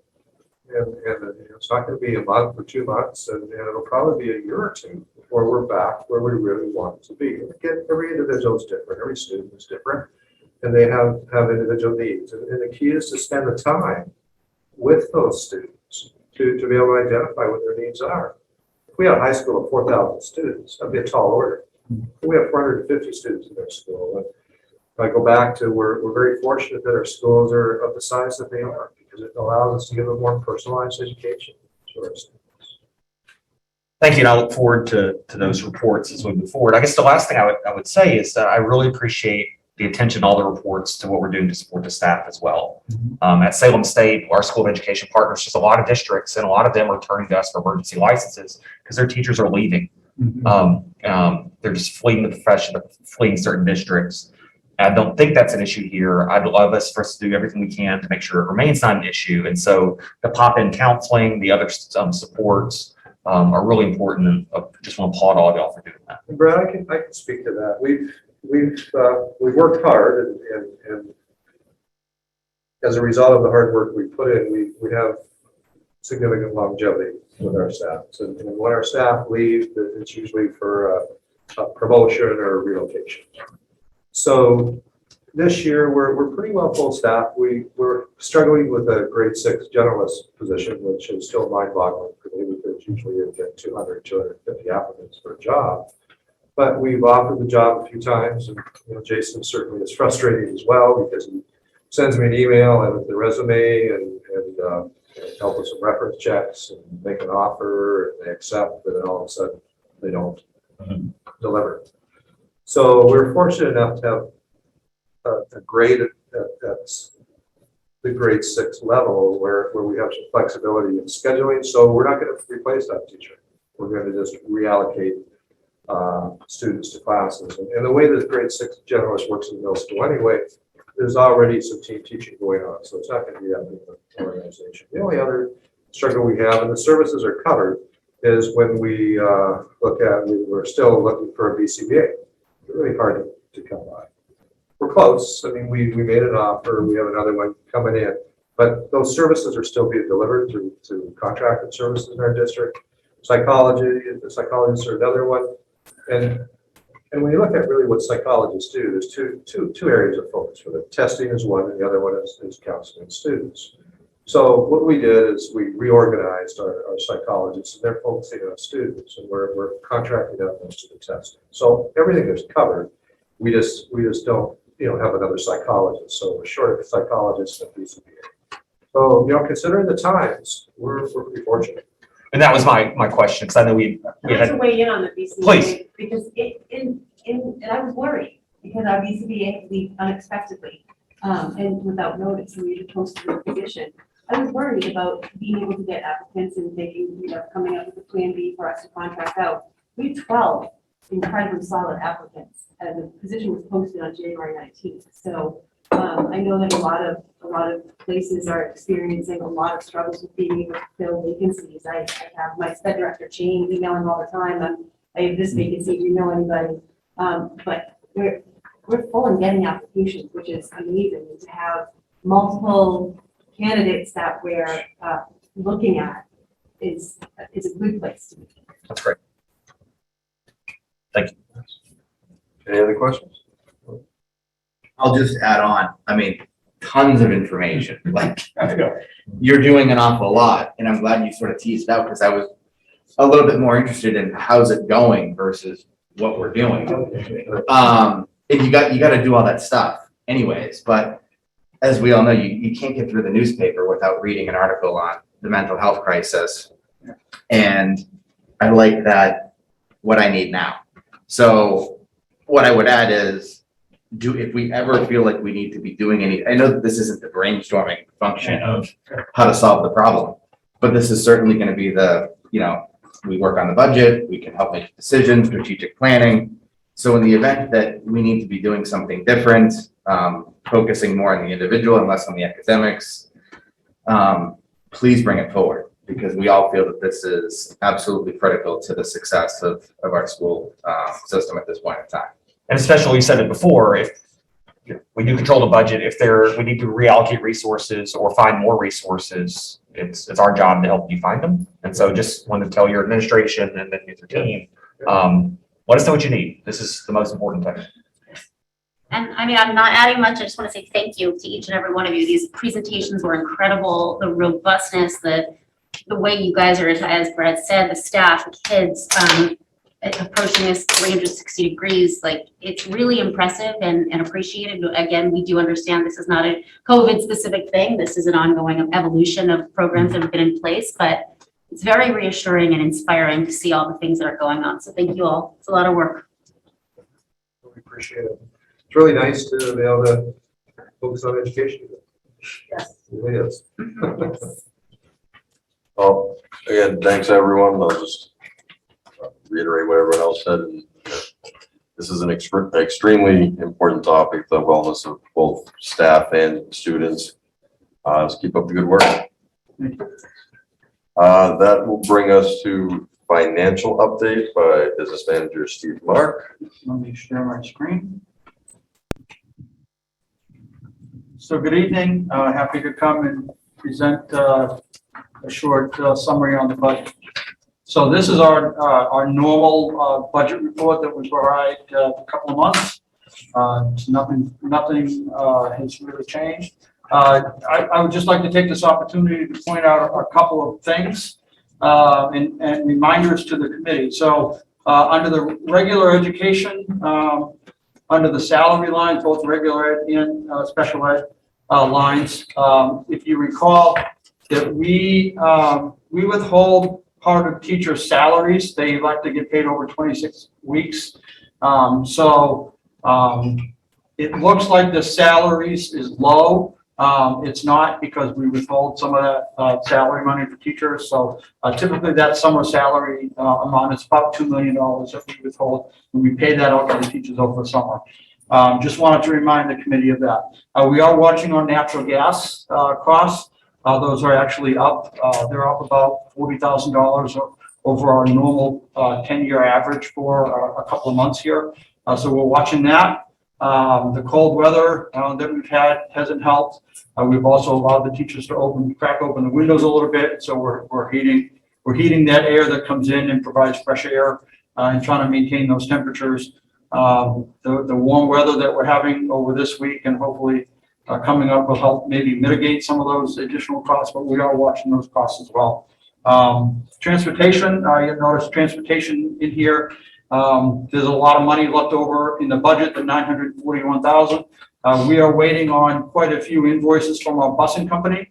So we're months behind in getting invoices from them. And that's why that's still up a little higher. We're working with the bus company to try to get those invoices and get those processed. And then our facilities and maintenance, you'll notice is actually very high, what we've expended. The reason for that is we've issued a number of purchase orders for some projects that we're doing over the upcoming February vacation week, the April vacation week, and then we're getting projects lined up to start really the day after school ends. We're doing a lot of flooring projects in the high school, replacing some flooring. Some of that is 20 years old, original to the building.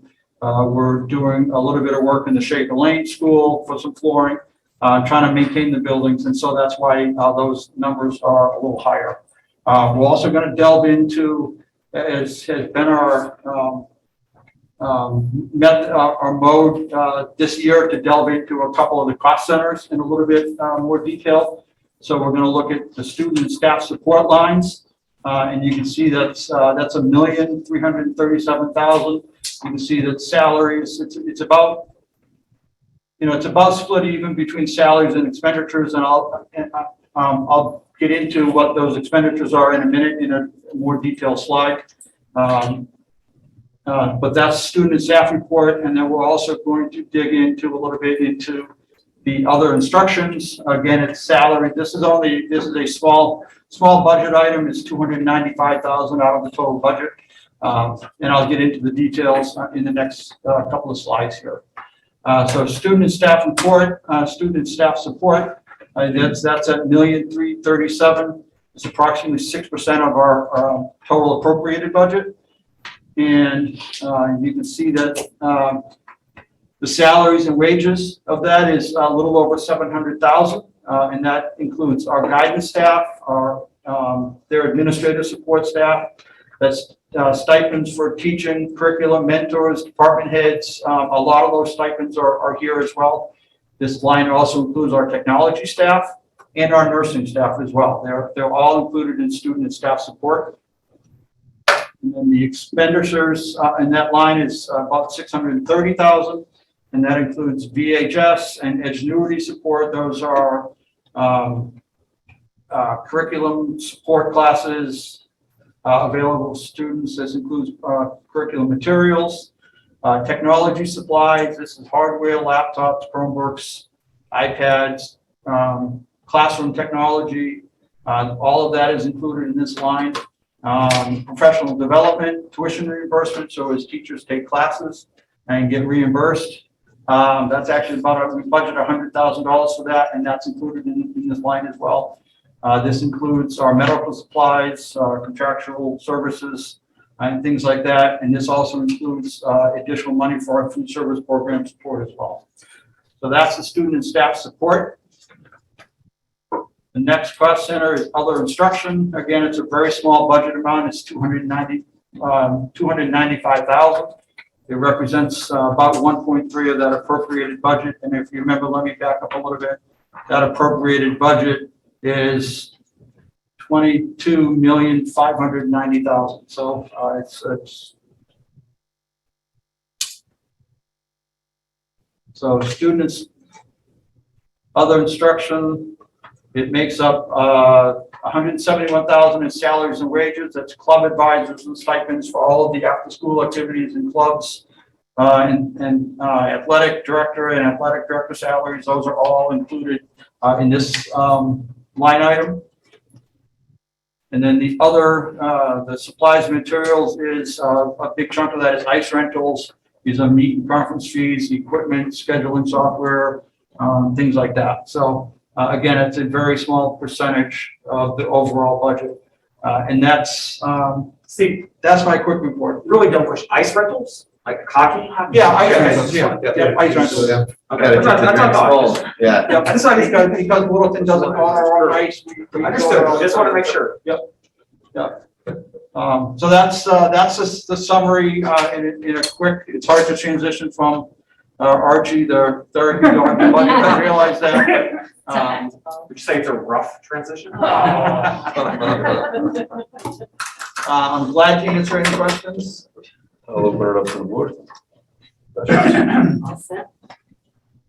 Probably it's maybe a question you can't answer tonight, but to use your plate analogy, I'm looking at the 6% of the total budget.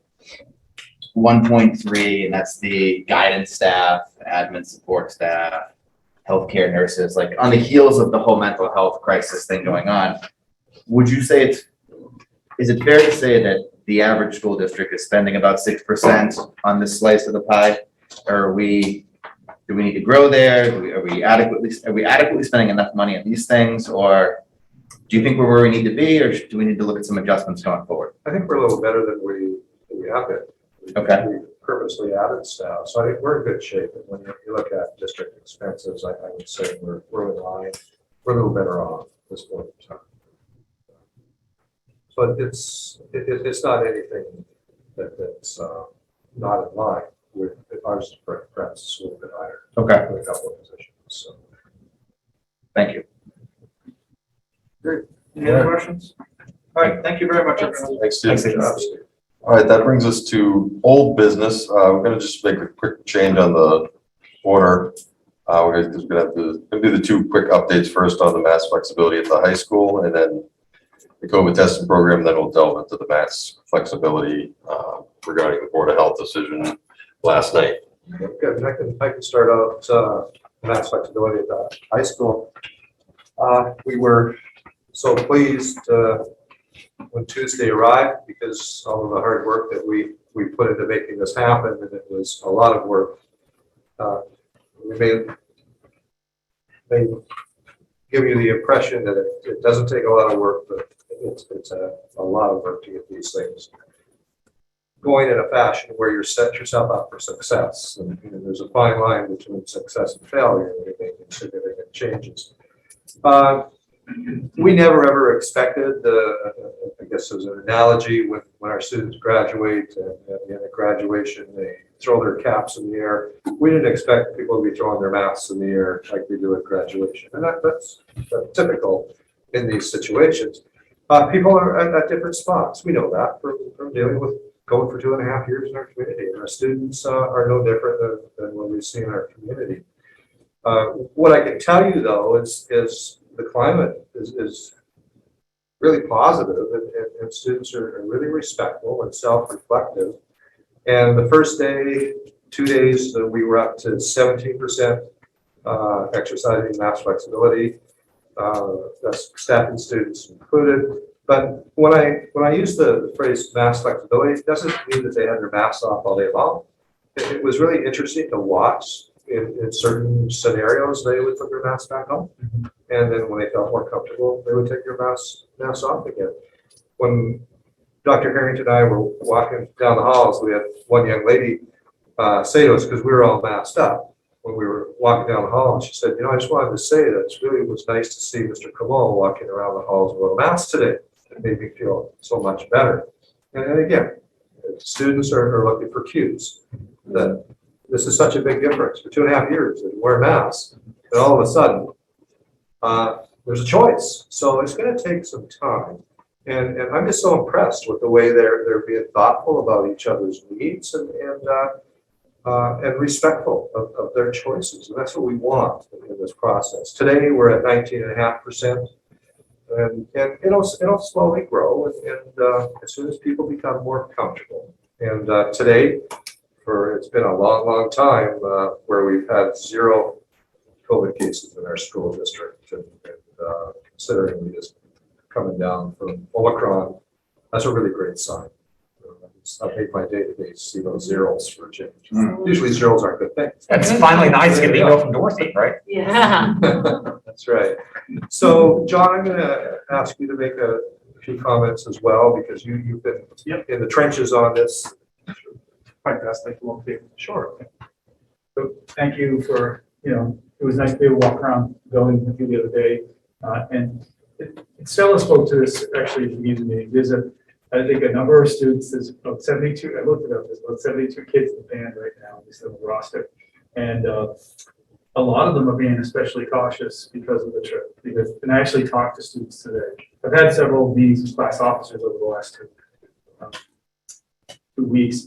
And one of them was after the lifting of mandate. I had a meeting with about 17 student leaders in our building, in the library. They all had masks on. They all wanted, and I put a mask on for that. It's contextual. But I was in the office, walking the halls like Mr. Camo. It depends on where I'm in the hallway by myself. We have to I want to also model this to give a sense of reassurance that there's a way to do this. Where this transition was coming at some point. So both Mr. Camo and I and other faculty members who are on board with this a little bit early, we're a little bit more embracing of it than say some faculty more apprehensive, and they have their reasons to be apprehensive, either because they have unvaccinated children at home, or they have their own health conditions, or they live with someone who's immune compromised. There's a lot of reasons. They're just not ready. It's still out there, and they're concerned about getting it, like I said. So we respect that. It's been a real respectful tone among the students. And students honor, making sure they got their permission slips. We had a couple of late arrivals with the permission slips this week, but we let it, as soon as we got the permission slips, we said, good to go. As long as you're participating in pool testing.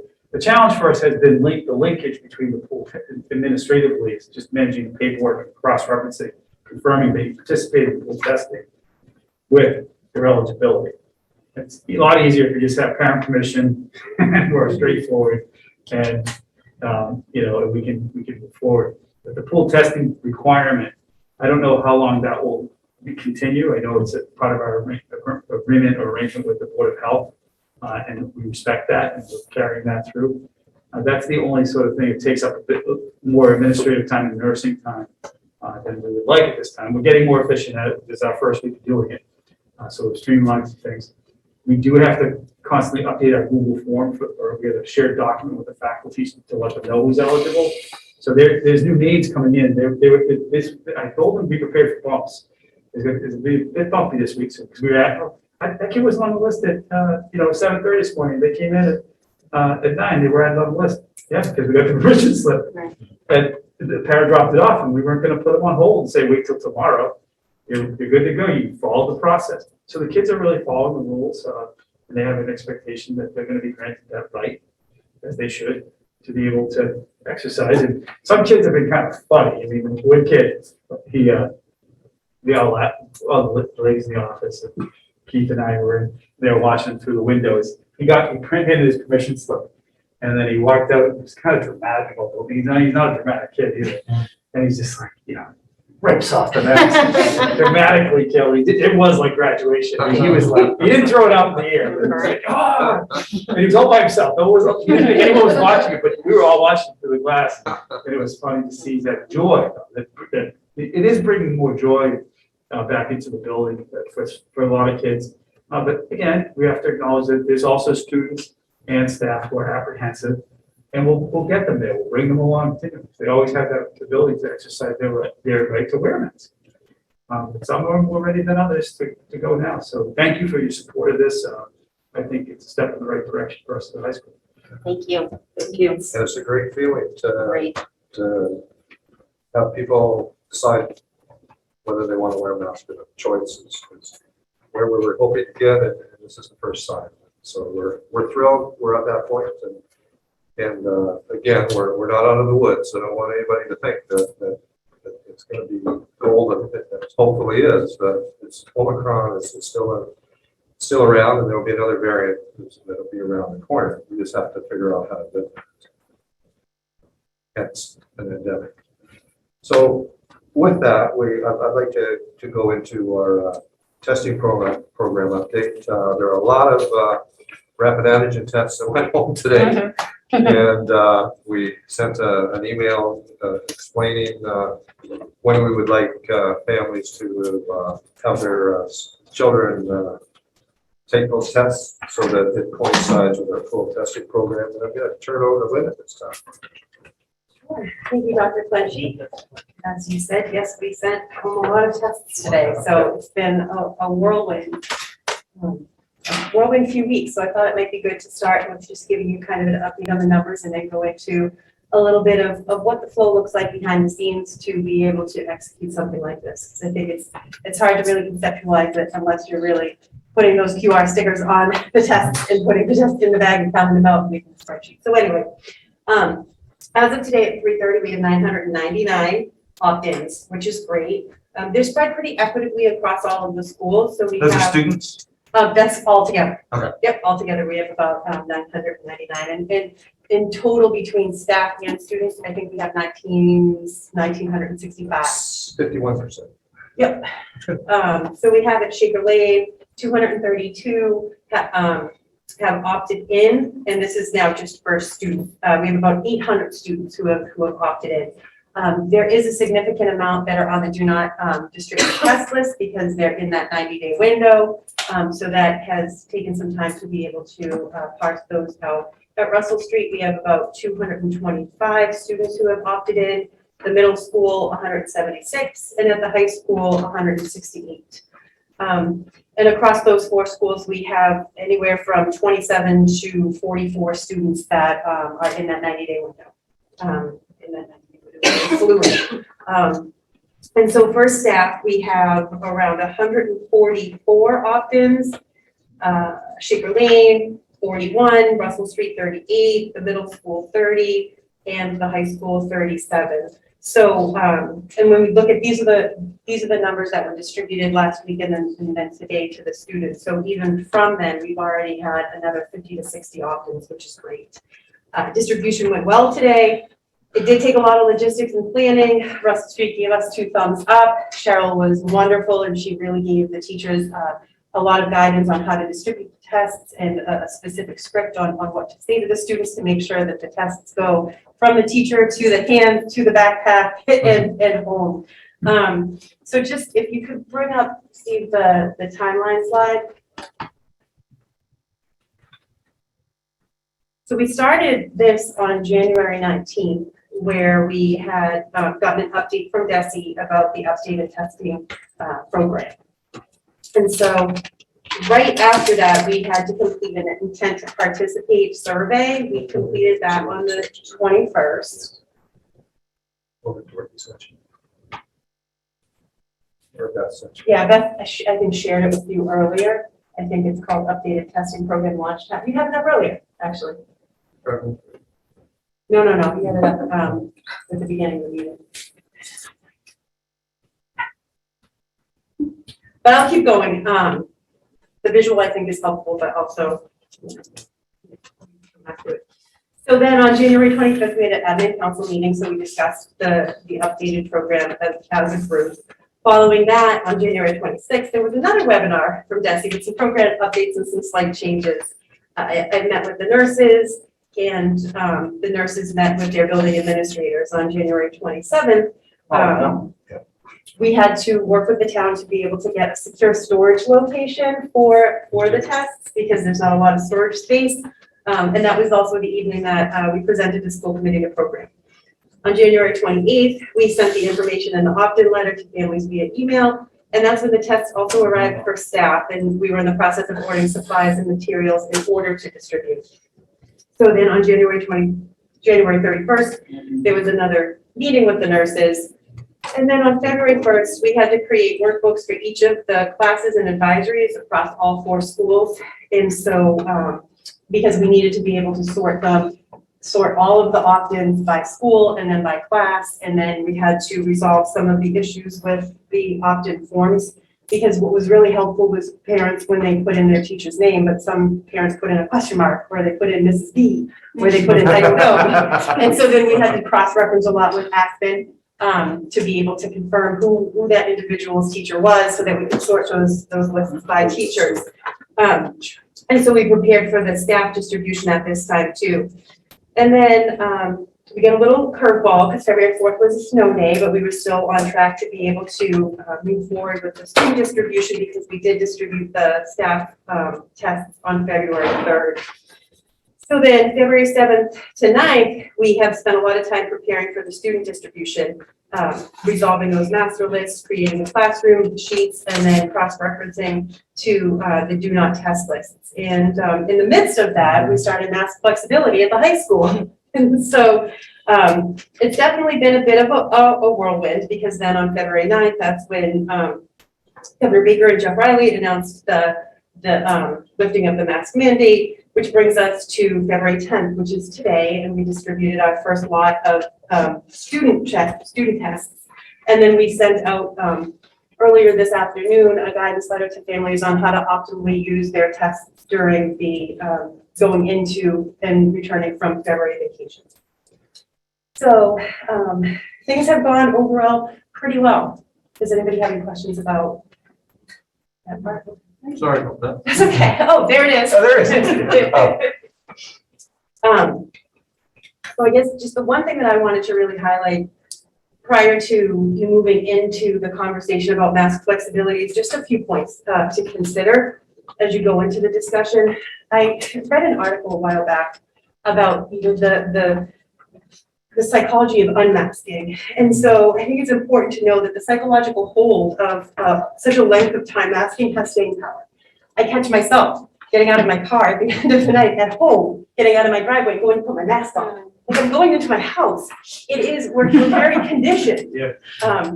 But those conditions and that structure, that predictability and those routines that we have, people will need time to recondition themselves from almost 2 years of engaging in a behavior. And I'm going to get a little behavior analysty on you right now. I think it's important to keep that in mind. And I think it's equally important to understand that the framing and messaging is critical as we move through this transition. It's equally important to acknowledge that even when you're feeling anxious, and a lot of people are feeling anxious about unmasking, you're still in control. So that if you want to mask, you can. And that's what the flexibility of this is all about. If you want to continue to practice social distancing, you can. It's okay to do so. So it's important that that's the messaging that we're putting out to everybody as well. It's important to make sure that we're telling our students to voice concerns if they have them, because while everybody copes in their own way, there are likely others around you that are sharing in the same experience, and connecting with each other is the way that's going to help us get through this.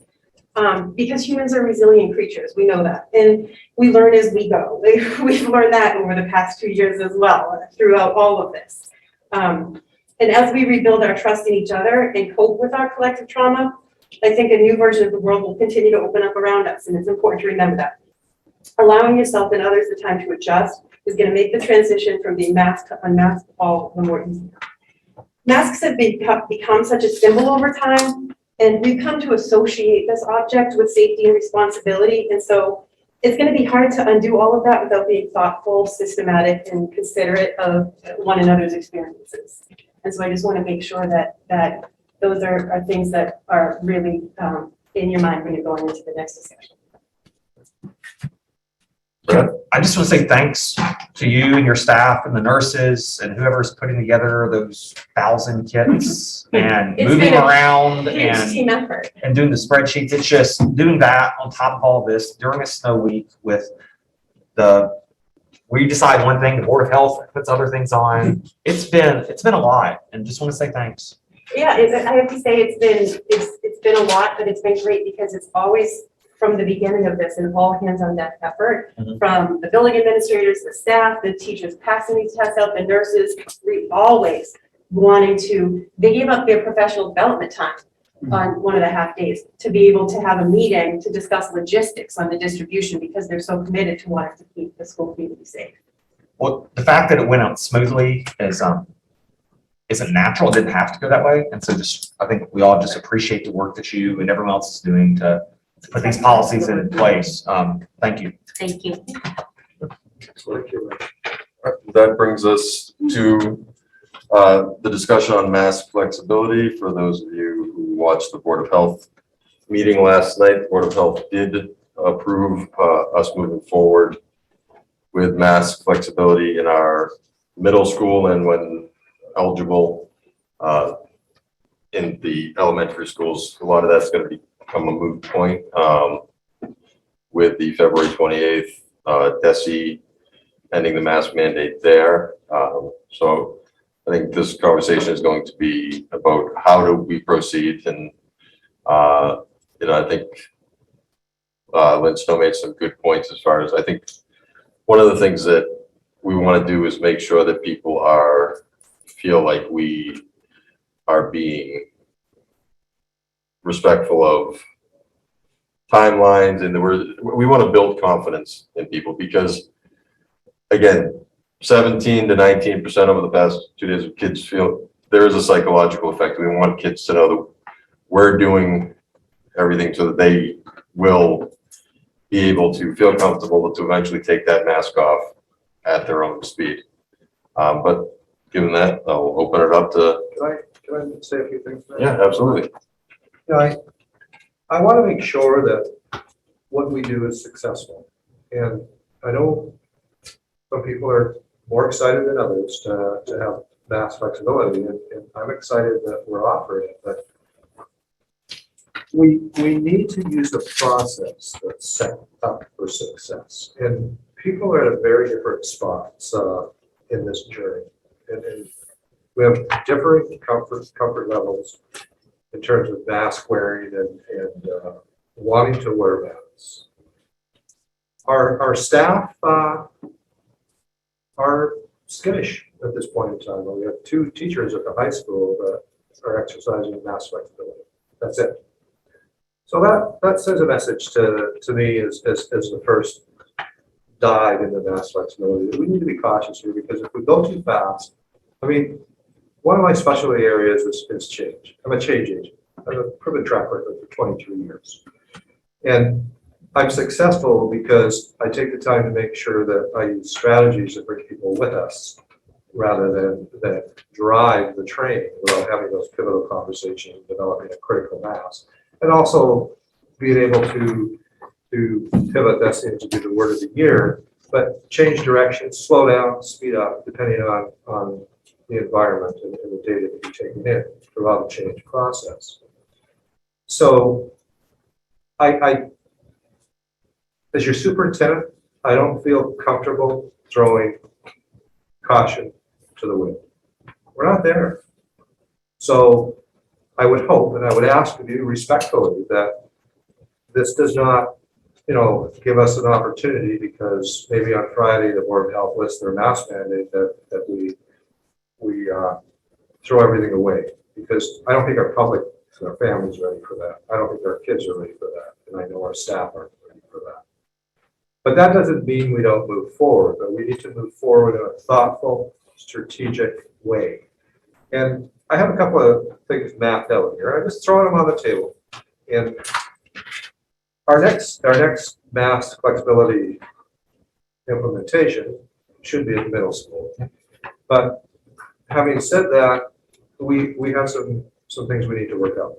First of all, we're working with CIC to have them reorganize how we do full testing, so we do it on 1 day instead of 2 days. It won't work with 2 different days. Now, that may seem easy, but it isn't, because CDC is servicing a number of districts, and they slotted us in for the whole year. So we've asked them to make changes. They've been really good to deal with, but they feel that they can make the change in time for us to implement mass flexibility on Monday, March 7th, which is pretty quick, considering we have a break in between. That would give us time to do all the things that we need to do in terms of meeting with staff, bringing them along, making sure that they're part of the process, take care of any concerns they may have. In middle school, it's a little different than high school. We're going to have different dynamics that we're going to have to deal with. And there's a lot of work that needs to be done in terms of form creation, communication with families, discussions with students, so that they don't feel that they have to take their mask off or keep their mask on. It's a situation where we need to be respectful of people's choices. So I feel that that schedule is doable. What I don't want to see us do is go too fast, because I'll tell you right now, we're going to spend more time cleaning up our messes than celebrating our successes. And I say that with conviction from many years of experience. I'd like to see a phase in, and I feel that Russell Street would be ready the week after, which would be March 14th.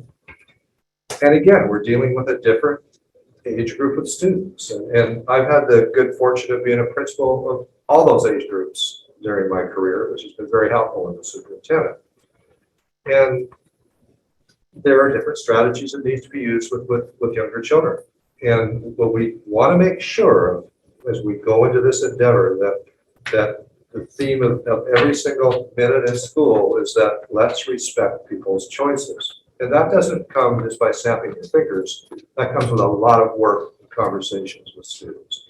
And we have to talk about, and not talk about, but interact and make sure that our most vulnerable students and staff feel supported through this process. The ones that are immunocompromised.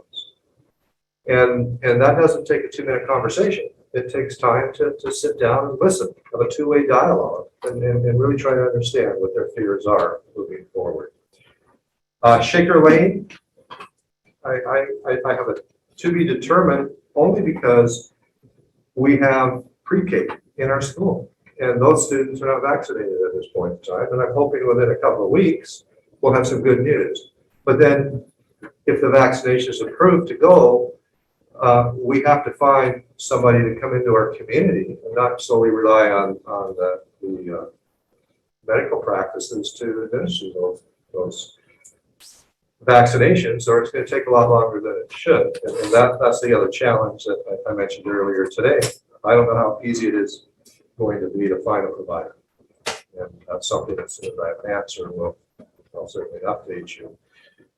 In a perfect world, I'd like to see Shaker Lane go the week after, but I'm not sure whether they'd be at 80%. Our preschool population is 10% of the school. So we're going to be close. But then we need to ask ourselves the question, do we really want mass flexibility with a population of our students that are not eligible for vaccination? I mean, that's something we're going to have to discuss as we talk about Shaker Lane. I hope everybody around this table understands the value of vaccination, and if you don't, that's your own personal belief. I mean, and I support that. But you know, the experts keep telling us, and that one of the ways to continue to move forward and live with COVID is to have high vaccination rates, and as more people have unfortunately caught COVID, the resistance develops and it creates a greater population of people that are resistant to the disease to a certain degree. If they catch it, often the symptoms are much milder because of that. Not always, but usually, typically, unless there are other pre-existing conditions or something that's unknown. So I think that plan is methodical, doable, at a pace where we can handle it without flying by the seat of our pants, so to speak. In terms of conditions, I would strongly recommend to you that let's be cautious because we need to bring people along with us. The more people we have working with us, the better off we're going to be and the more successful we're going to be. There's a large part of our population that's still trying to figure this out. And I think we need to not only understand that, we need to embrace it as we move forward. We push too hard, we're going to get pushback, and we're not going to accomplish what all of us want to do, and that is getting back closer to normal. What I hate seeing in any organization, including education, is taking 5 steps forward and 3 steps backward. That's not a good way to be a change agent. And I'm not saying you don't have bumps in the road, but usually they're predictable bumps. And you have to be methodical and read your environment. Another expression, you need to be able to read tea leaves. If you can't read tea leaves in this business, you're not going to be a successful change agent. I'm quite blunt with that comment. It's true. So I know it's getting late tonight, and I'm sure we don't want to stay till 11 o'clock because we've all had long days already, but I just wanted to put that on the table. And Chairman, I'm going to turn it back over to you. Great. Well, I'll open it up to thoughts from the board. I'll do my five. I appreciate what you're saying, Kelly. As I was thinking through the presentations tonight and preparing for this, it seems to me there are kind of 3 big issues in front of us, at least 3. One is what's our messaging will be. That's my notes coming in. We've heard from residents about this. We need to be thoughtful about that. The second is logistics, whether it's the participation pool testing and managing it in the building, whether it's getting the forms, moving the stuff around. But the third is what criteria, if any, we want to impose on this, right? And Desi's stepping out of the conversation as of February 28th. And we don't know what the Board of Health will do, but there's reason to think it's possible there not be a townwide mask mandate past February 28th, which means the responsibilities will come back to this committee to make these decisions. I can't imagine we're ever will achieve a perfect consensus on any of this. We don't ever always have a consensus in this committee, and I think that's appropriate when we disagree because that does reflect the community. If I'm thinking about the criteria that we've discussed before, the ones that the Board of Health have, that we negotiated them beforehand, and then the ones that became part of the test, the high school, and now at the middle school, if I understood their motion correctly last night. Mandatory participation in pool testing. We have to decide if we move forward past 28th, is that something we want to do? Because this will be our decision alone. Parental permission.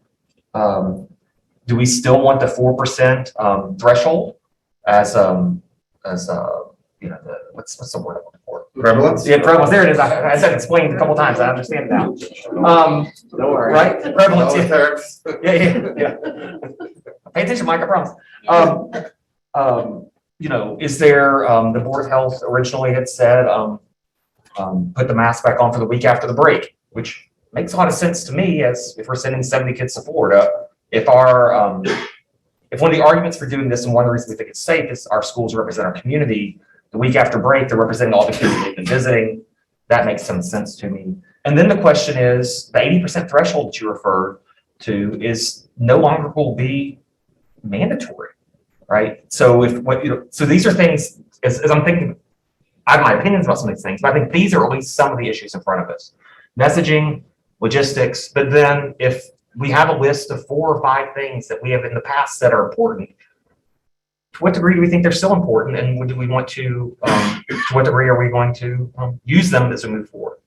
So that's just my way I'm trying to frame this, thinking through this. I don't know if that's helpful or not. It is helpful. It is. I appreciate it. Justin, you're ready? Yeah, sure. I've got some notes, a couple things. I mean, we don't want to be here until 11 o'clock tonight. Nope. But we don't meet again until March 3rd. And I think it's important that we iron out some details tonight. Otherwise, you've heard the kick the can, like I don't want this to slide even further. I will say I'm a little surprised by the timeline proposed by the superintendent. And I have a little bit of feedback as I was taking some notes. So I would like to move forward with the plan that we've got to start, because that seems to be a plan that we all thought was a good one. And it offers some assurances. Stay below 4%, participate in pool testing, get parental consent. In the 80% of the building. I don't see why the middle school would have to test on one day. That doesn't make sense. If that's not necessarily a requirement. You don't have to change the vendor. The vendor doesn't have to change the schedule. So long as you've participated in pool testing in the last 7 days, you've verified that you're negative with COVID. Therefore, you can remove your mask. And especially, I'll interject, I'm sorry, especially if those numbers keep going up if they're testing on pool testing, and presumably many of the students are testing in the at-home testing, then they're testing twice a week. That provides even greater assurance. And the home test is helpful, but it was never part of. No, but I'm just, someone who's trying to get comfortable with this. It's a logistical like nightmare to Yeah. offer to, go ahead. Rick. Because I think even John could probably speak to that, is that the cross-referencing for the pool testing it's work. And doing that 2 times a week draws on the time. It would be easier to do it 1 time a week with more kids on a list versus twice. And so it's not so much the volume and the number, it is having to do that task twice weekly, which is why we'd like to be able to move all of the middle school, because it also has been a little confusing to parents trying to keep track middle school kids, which day do I pool test? So to be able to have Russell Street and the high school pool test on Mondays, and then to have the middle school and Shaker Lane pool test on Thursdays would really just help build some economies of scale and efficiencies with being able to do the logistical things if we're going to tie pool testing into being able to do this. Sure. And I can appreciate that. When we formulated this criteria, I'm on record saying this is an administrative nightmare. But John, you've done a great job with it. The implementation, like you said, staff's expecting some bumps, the Google Docs changing as the day goes on. The student didn't have his form at 9, but now he's got it at 11. I don't understand why we couldn't. The kids who weren't testing are testing now. Yeah. Yes. Yep. I don't understand why we couldn't start sooner, like 2/28 with the middle school. In Well, fact, I just want to think about that as well, because in order for us to also get the CIC staffing for meet caregivers to be able to allocate staff so that we can do all of the middle school on Thursdays, Jason also has to adjust his schedule to extend the advisory and adjust that full Thursday schedule. First day back. Every Thursday. So like he'll have to make a new Thursday schedule, which takes some time to communicate that out to all of the staff too, because he's gonna have to pull time off each of the classes to extend that to keep the kids held in that class, because right now they're doing half of the school in 17 minutes. okay. Maybe I'm just oversimplifying it. Like, we know who tested last week. So those kids are on a roster.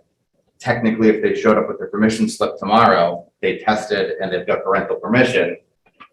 Are the conversations that need to happen? But are you saying, I'm sorry, I don't mean to, you're saying that if I'm understanding this correctly, the middle school doesn't test all at one time. Right. The middle school's kids test 2 days a week. So you'd like it all in one day so that we can just do that one. Yes. Correct. And all the logistically, you can't figure that out until after the week after vacation. Right. That makes sense. But also, would they not test the week before since they're on vacation? Would they, they'd have no testing available that week? Right. Right, they wouldn't get tested until, Exactly. some of them wouldn't get tested till Thursday after being on vacation. They do their at-home test on Sunday if they've opted in, and then they would test on that Thursday. So Which is the 10th. So I mean- when would they be able to take their mask off? That's a poor way to put it. When would they, so we talked about choice. Choice is such a great thing. It's wonderful for these people to have a choice. And I'm a little bit concerned about the messaging with, it's so great to have choice, but we're not going to give you the choice until the week of the 7th. Now it's looking like it's the 10th. No. No, it would be that Monday. Their masks on the 7th, On the they'll be 7th. signed up, Test on they'll Thursday. test on that Thursday. So we're talking They'll be about testing for a 5 whole days. week before. Yeah. Okay. It'd be 5 days. So if what I'm hearing, what might be, what I think I'm hearing is that we use the week after vacation to pool test the populations that are ready to go. And so then we have the baseline for the prevalence and other stuff. And then this is what's, I'm not advocating necessarily this, and then on the 7th, then, or maybe even earlier at the high school, maybe it's the second or third, when we've got the pool test results back and we know that those people are that we've established a test, because they get tested on Mondays, is that correct? Yeah, High school? we'll pool test on the 28th. Yeah. So our kids, our numbers will leave. So you- I expect our participation rate to go Well, up. let's keep these discussions separate, because I don't want to confuse everybody. We're talking about the middle school now. Okay. Let's deal with the middle school, and then we can come back to the high school.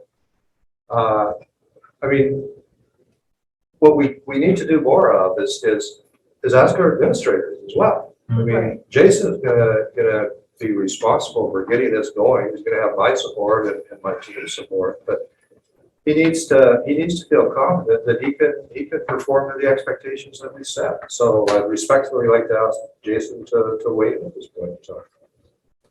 Yeah, thank you, Kelly. I agree with you. I think going through a lot of what we've gone through the last 2 years, it's been pretty amazing that this administrative team has been able to pull off what we have been able to in sometimes in crunch times.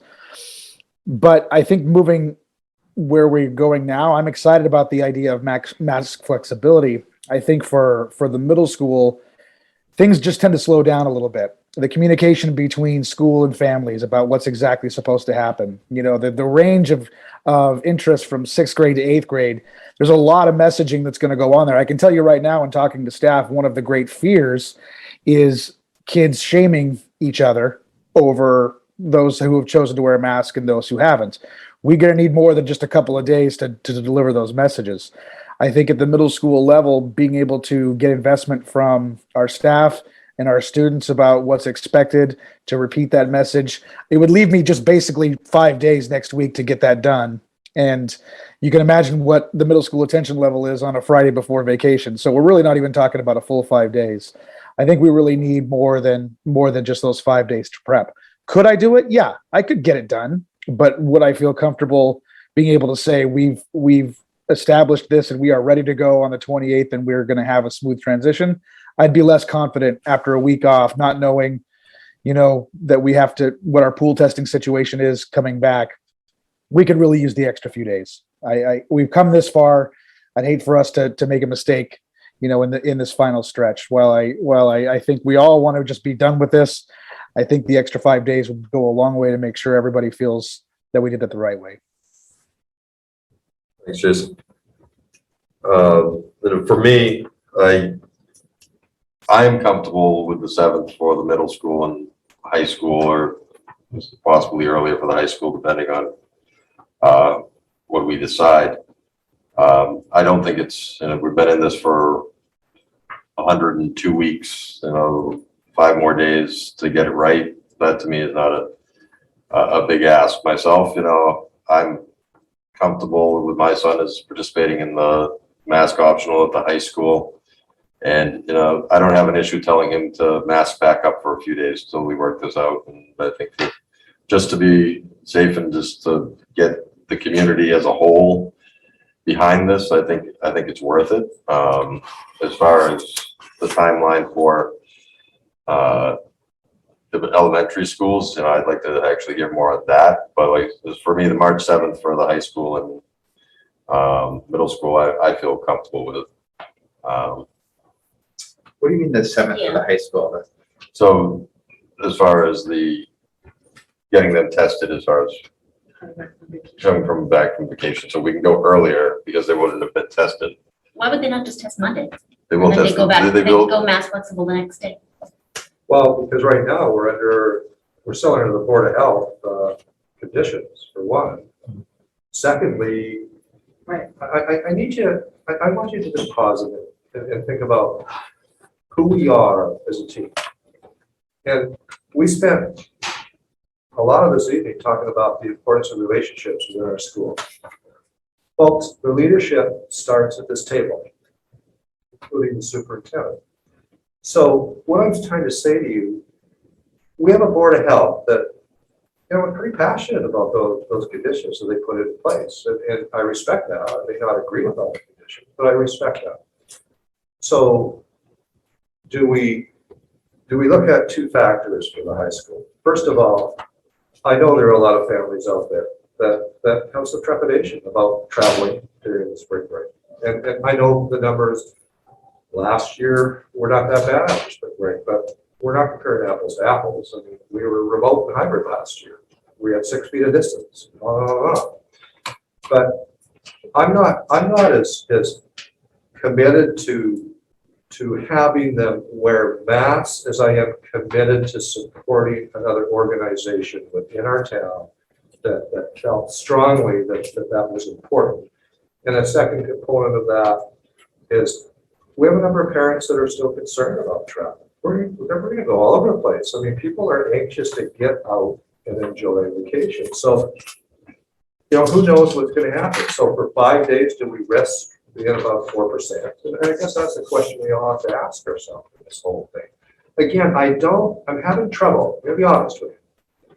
I'm having trouble understanding the urgency of 5 days. It really is hard for me to comprehend when I'm looking at success and not even contemplating failure. So just please think about those things. And I know this decision is a decision together, by the way. The superintendent is involved in the decision making. It's operational, spelled out by the state. And I want us to do the right thing. And again, if the Board of Health wouldn't have done what they did about wanting masking during that week back, I would still be concerned about what I've heard about families being concerned about coming back after they've traveled. So, it's a tough decisions. They're all tough decisions that we're facing. The other piece of that is the letters that were sent out to the families, and they're not stating that this would be the plan for that week. So, like I said, for me, I'm prepared to send my kids indefinitely, mask optional.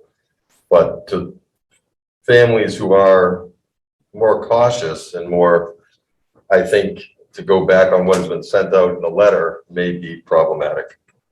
That's my concern, and I do agree with somewhat Kelly said, but again, I'd like to hear what other members of the board think. Kelly, I just want to react to something you said. I mean, with all respect, I'm sorry that you're having trouble understanding why we're reacting in certain ways. I don't think anyone's jumping down anyone's throat or overreacting. I think we're asking questions and trying to understand from Lynn and John and Jason, get the input to understand what the story is with pool testing, the logistics that we're learning, right? I don't hear anybody pushing back hard or. Well, don't take that in a negative way. It wasn't meant in a negative way. I'm struggling with the 5 days. Okay, so and then the 5 days would be 5 days later than the 28th for the middle school, but then you said your proposed timeline would be a week later for Russell Street and then TBD for Shaker Lane. So I think some of the reaction is to all of that. I think 5 extra days for the middle school is one thing, but an extra 2 weeks for Russell Street and an extra however many more weeks or longer, we're hearing TBD. It's a lot of extra time. I think these kids, those parents who we hear from regularly who are truly desperate to get their kids out of masks, for them, every day really does matter. And for them, it really, their kids who are struggling in every way with masks, it matters. So I think we're just trying to understand what's right. And as you said, we're never going to reach a perfect consensus on this, but I mean, Jason, I think your input was really strong. I think that it's important to hear directly from, the administrators at the schools, what they're comfortable with. After hearing, the logistics and what Jason said, I'm okay with a start date for the middle school of March 7th. I wish it could be sooner, but it seems like that's the right thing to do, so. And Jen, please know I'm not married to those dates for elementary. I mean, it was my responsibility to put something out on the table to start the discussion. I just want to make sure we're successful and we're trying to bring as many people along as possible with the process so that we can spend our time moving forward rather than defending what we're doing all the time. I'd be curious to hear Ms. Temple had her thoughts on being able to implement it in the Russell Street, whether March 7th or March 14th. Something. Sure. Yeah. Sure. Thank you for asking. I am in the same camp as Jason. I feel like, having enough time to get everything done and doing it correctly and making sure the kids understand and the families understand. And I think using March 14th for Russell Street makes sense. I think it's reasonable to explain to kids and families that the high school tried it first, and then and then the middle school kids are going to go, and then us. And I think also, it gives me a little bit of a safety net. If something happens at the middle school with the older kids, then, we could learn from that and then be able to implement or correct it by the time it gets down to Russell Street. So I would certainly go with, and, feel happy with the 14th as our date. Cheryl, could it be done by the 7th? I believe so. I would have to work. Nicole Berry is really on top of all of this all the time. We would have to just coordinate our, and get the paperwork done the same as Jason. I think having the days to communicate with families and to be able to talk with kids is important. And as Jason indicated, we have a crazy week with Spirit Week and all that next week. And so, that gives us the week that we return from the vacation week to get everything pulled together. But honestly, I think we could pull it together for the 7th if we wanted to roll out to the middle school and Russell Street at the same time. But again, I think, having a week in between us is easy to explain as well, to just say the high school went first and then the middle school and then us. Jump in, I totally agree with Cheryl. I also, I really like what Cheryl emphasized which is the high school started it because they're the big kids. And then being able to give some reassurance to the middle schoolers.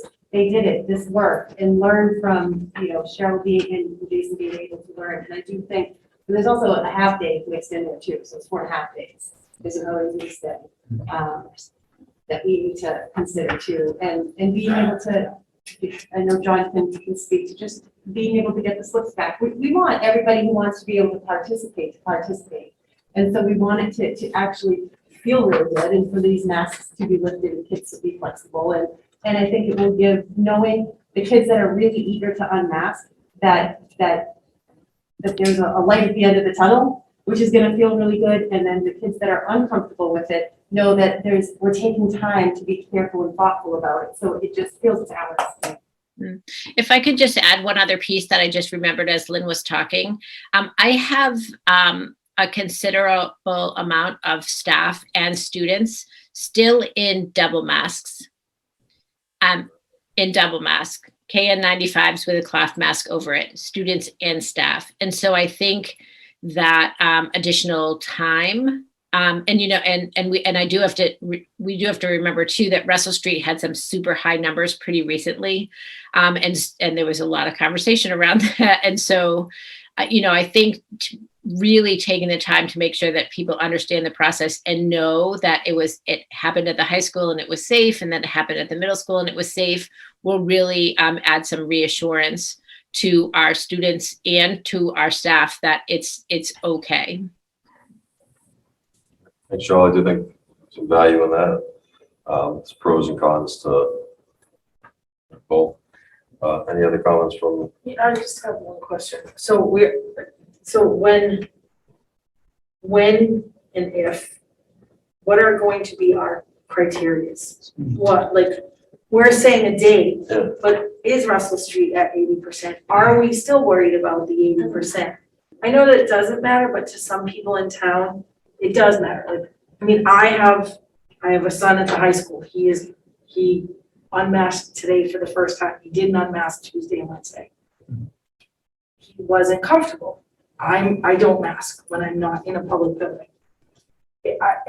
So I'm understanding the comfortability level, but I just want to make sure that, like Kelly said earlier, because we had put criteria in place, just because we are now, if they drop this, and we've been given permission, and then if they drop everything, we don't need to go by anything the Board of Health said, are we gonna drop that criteria?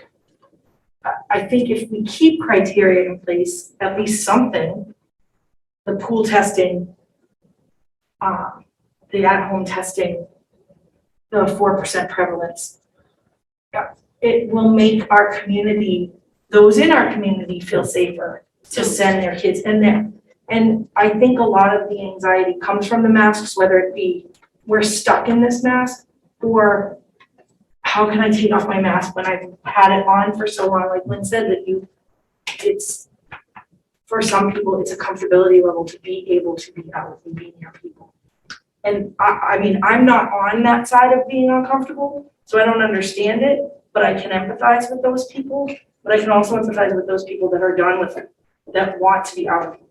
But I have to say that having a child at the high school and them being able to unmask, and only 17% of the kids are unmasking, I've been told, like, let's unmask. And now I'm like, wow, we pushed this and only 17 out of 100 kids, are unmasking, when we only have 450 kids in school. But we gave them a choice, No, I understand. choice is the big thing here. I understand that. And as we talked about last meeting, this is going to be a lengthy healing process for many people, a lot of people in Littleton in particular. So my only concern with the timelines is we're just starting the healing process at some point. Like, no doubt, Cheryl, there will be people that will double mask the rest of the school year, and that's perfectly okay. In fact, as a school community, we need to be accepting of that. That's the right thing for that person's physical and probably mental health. But at the same point in time, I would ask all of us at the table to consider the way Desi brought us back full-time last year was the reverse order. The youngest kids have to come back first. They're the ones that needed it the most. I would say they're the ones that need to get out of the masks first. The only reason it happened in this order was just the way that the vaccination rolled out. But now that very likely that school is at 80%, time is of the essence. And there's nothing that can be done. In fact, I think that this conversation, this messaging, only stokes the fear. Many schools are just on the 28th going to just say, if you want to wear a mask, wear a mask. If you don't, don't. Many schools across the United States have been without masks all year long. We hardly ever talk about that. So our Littleton bubble has a lot of work to do. And it's going to take some time. We need to respect everyone's decisions. I just feel like there's no sense in delaying the inevitable. I'm totally on board. Keep an eye on 4%, parental permission, pool test. At some point, we might decide the pool testing thing doesn't really need to be there if we end up with lovely emails from Dorothy every day that say 0000. But the staff needs to know and the students need to know that it's not a scary place if some people don't have their masks on. That's the real world. That's what's happening up there. Those are good points, Justin. They really are. I don't envision having all the conditions till the end of the year. We need to continue to follow data. That's what we've been doing all along. In a month or two, we may look at our data and say, well, do we need some of these conditions anymore? I think that's a natural process of evolution. We're trying to figure our way through this thing. And I do understand that the desire to get there as quickly as we can. And I support that, but I just want to make sure we do it right. And that's my biggest concern is I don't want to see us go backwards. I want to make sure that we go forward. And well, maybe the Russell Street date we need to reconsider. And Shaker Lane is another discussion.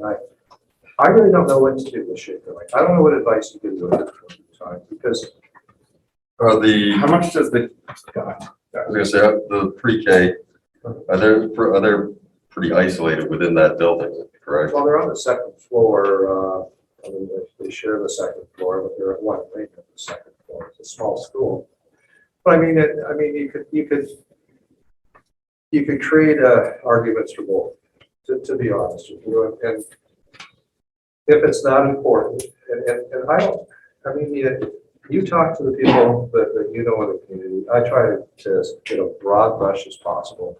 But I've told you many times, I rely on the school committee to help me read the tea news in the community. And folks, I have people that I've dealt with for 12 years in this community that I consult with as well, because I want to get the best information possible in this whole thing. So I just want to make sure that we're not chasing this too quickly and forgetting about the importance of making sure we set ourselves up for success. If we need to alter those dates, I mean, I hope in any way you don't think I'm digging my heels in, because I'm not. I'm just trying to give you guys good advice and be part of this conversation, because in the end, you're going to hold me accountable and make it work. Like when you say you want to make sure we don't end up taking 5 steps forward to take 3 backwards, I'm having trouble understanding what backwards would look like. So Well, if a simple example would be if our rates start increasing. And I'm agreeing, right, sorry, I would agree with that prevalence. Right. And the rates went up with the masks on. Right. No, I know that, Right. but we're entering a different phase now. And what happens if we get a lot of parental pushback and we don't have people feeling comfortable about sending their kids to school? I mean, there are concerns that, I mean, our public has been very, very supportive of us, and they know that the tough spot that we're in. But I just want to make sure that we keep doing what we've been doing for 2.5 years, and that's making sure that we have thoughtful discussions, and we try to bring as many people along as we can. I mean, that is part of the recipe for success as we move forward. And please understand, I hate the word kicking the can down, or the phrase kicking the can down the road. I don't want to be associated with that, but I want to make sure that we're not doing things too fast just for the sake of saying we've got it done. And these are tough decisions.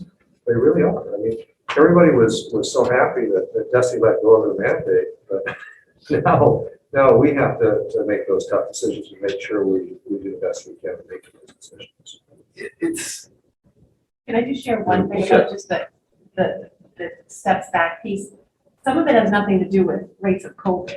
When you think about Shaker Lane and developmentally, our preschoolers, our kindergartners, our first graders, when there's a classroom where half of the kids have a mask on and half don't, and we have parents that want their, certain children in that class to be wearing a mask, and little 5 and 6 year olds is going to say, Sarah's not wearing a mask, I'm not wearing a mask, and then Johnny's going to take his mask off. The teachers are going to have to navigate that, and that's going to take time for us to be able to give the staff the support that they need to be able to navigate those scenarios, because it's going to happen. There's going to be, half of the kids in the class that are going to be mask flexible because their parents are comfortable with it, and the other half but then that doesn't, the parental opinions may not align with a 6-year-old who sees that the friend that they're playing blocks with doesn't have a mask on. Yeah. So I just think that's something that I want to make sure that we have enough time to kind of work through all of those scenarios, that Michelle has the time that she needs to be able to work through these things with the staff so that it does go well and it does go smoothly. And we get to a point where even the families that don't feel comfortable can start feeling comfortable, so that then we have schools of kids without masks on. I guess my question, Lisa, I'll support, the timeline if it's good reason for it. My question is though, if March 7th is doable for Russell Street, then is there a good enough reason to push it back that week? So I'm just not sure whether there is or not, so. Well, what we could do is ask Cheryl and staff, including myself, to let's start this process as soon as we can, and when we meet on the 3rd, we'll give you a quick update and be ready to go if we're ready. Because we'll have the full testing on Thursday, is that right? Is that the change for Russell Street?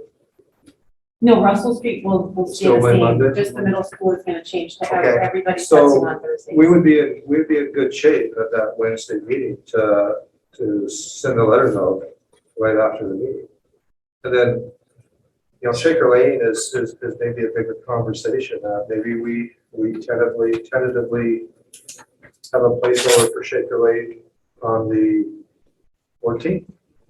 Maybe do that. Maybe that would be more palatable this week. To me, that's palatable, and I also just want to go on record, because I haven't said it yet, that I think I haven't, that I would hope, okay, keeping the 3 conditions in place that we've been talking about. I don't think 80% is relevant, I don't, so, but the 3 that have been agreed to, I'm fine with that, and I would support March 7th for Russell Street in the middle school, and March 14th for Shaker Lane. Yeah, I think, I'm also in favor of keeping the conditions as right now. I think as we move on and we learn, I think we may adapt that. We may, pool testing, I don't see really existing beyond this year anyway, at least from the state level.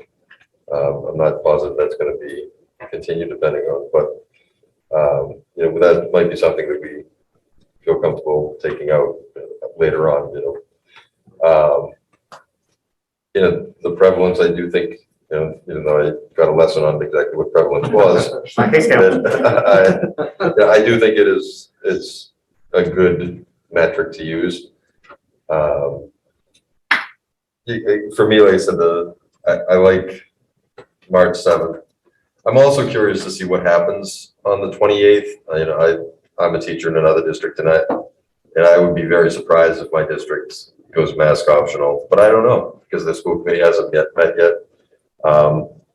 And I'm curious to see whether we are in the minority or whether we are at the front of the line here for Massachusetts schools. But I feel like we already are ahead of the game by what we've been doing over the past few days of high school. Can I, Kelly, to your point, I think we have had a host of really thoughtful deliberations. We obviously don't always agree on everything, but we're also, I think all of us feel pretty comfortable kind of airing our disagreements. And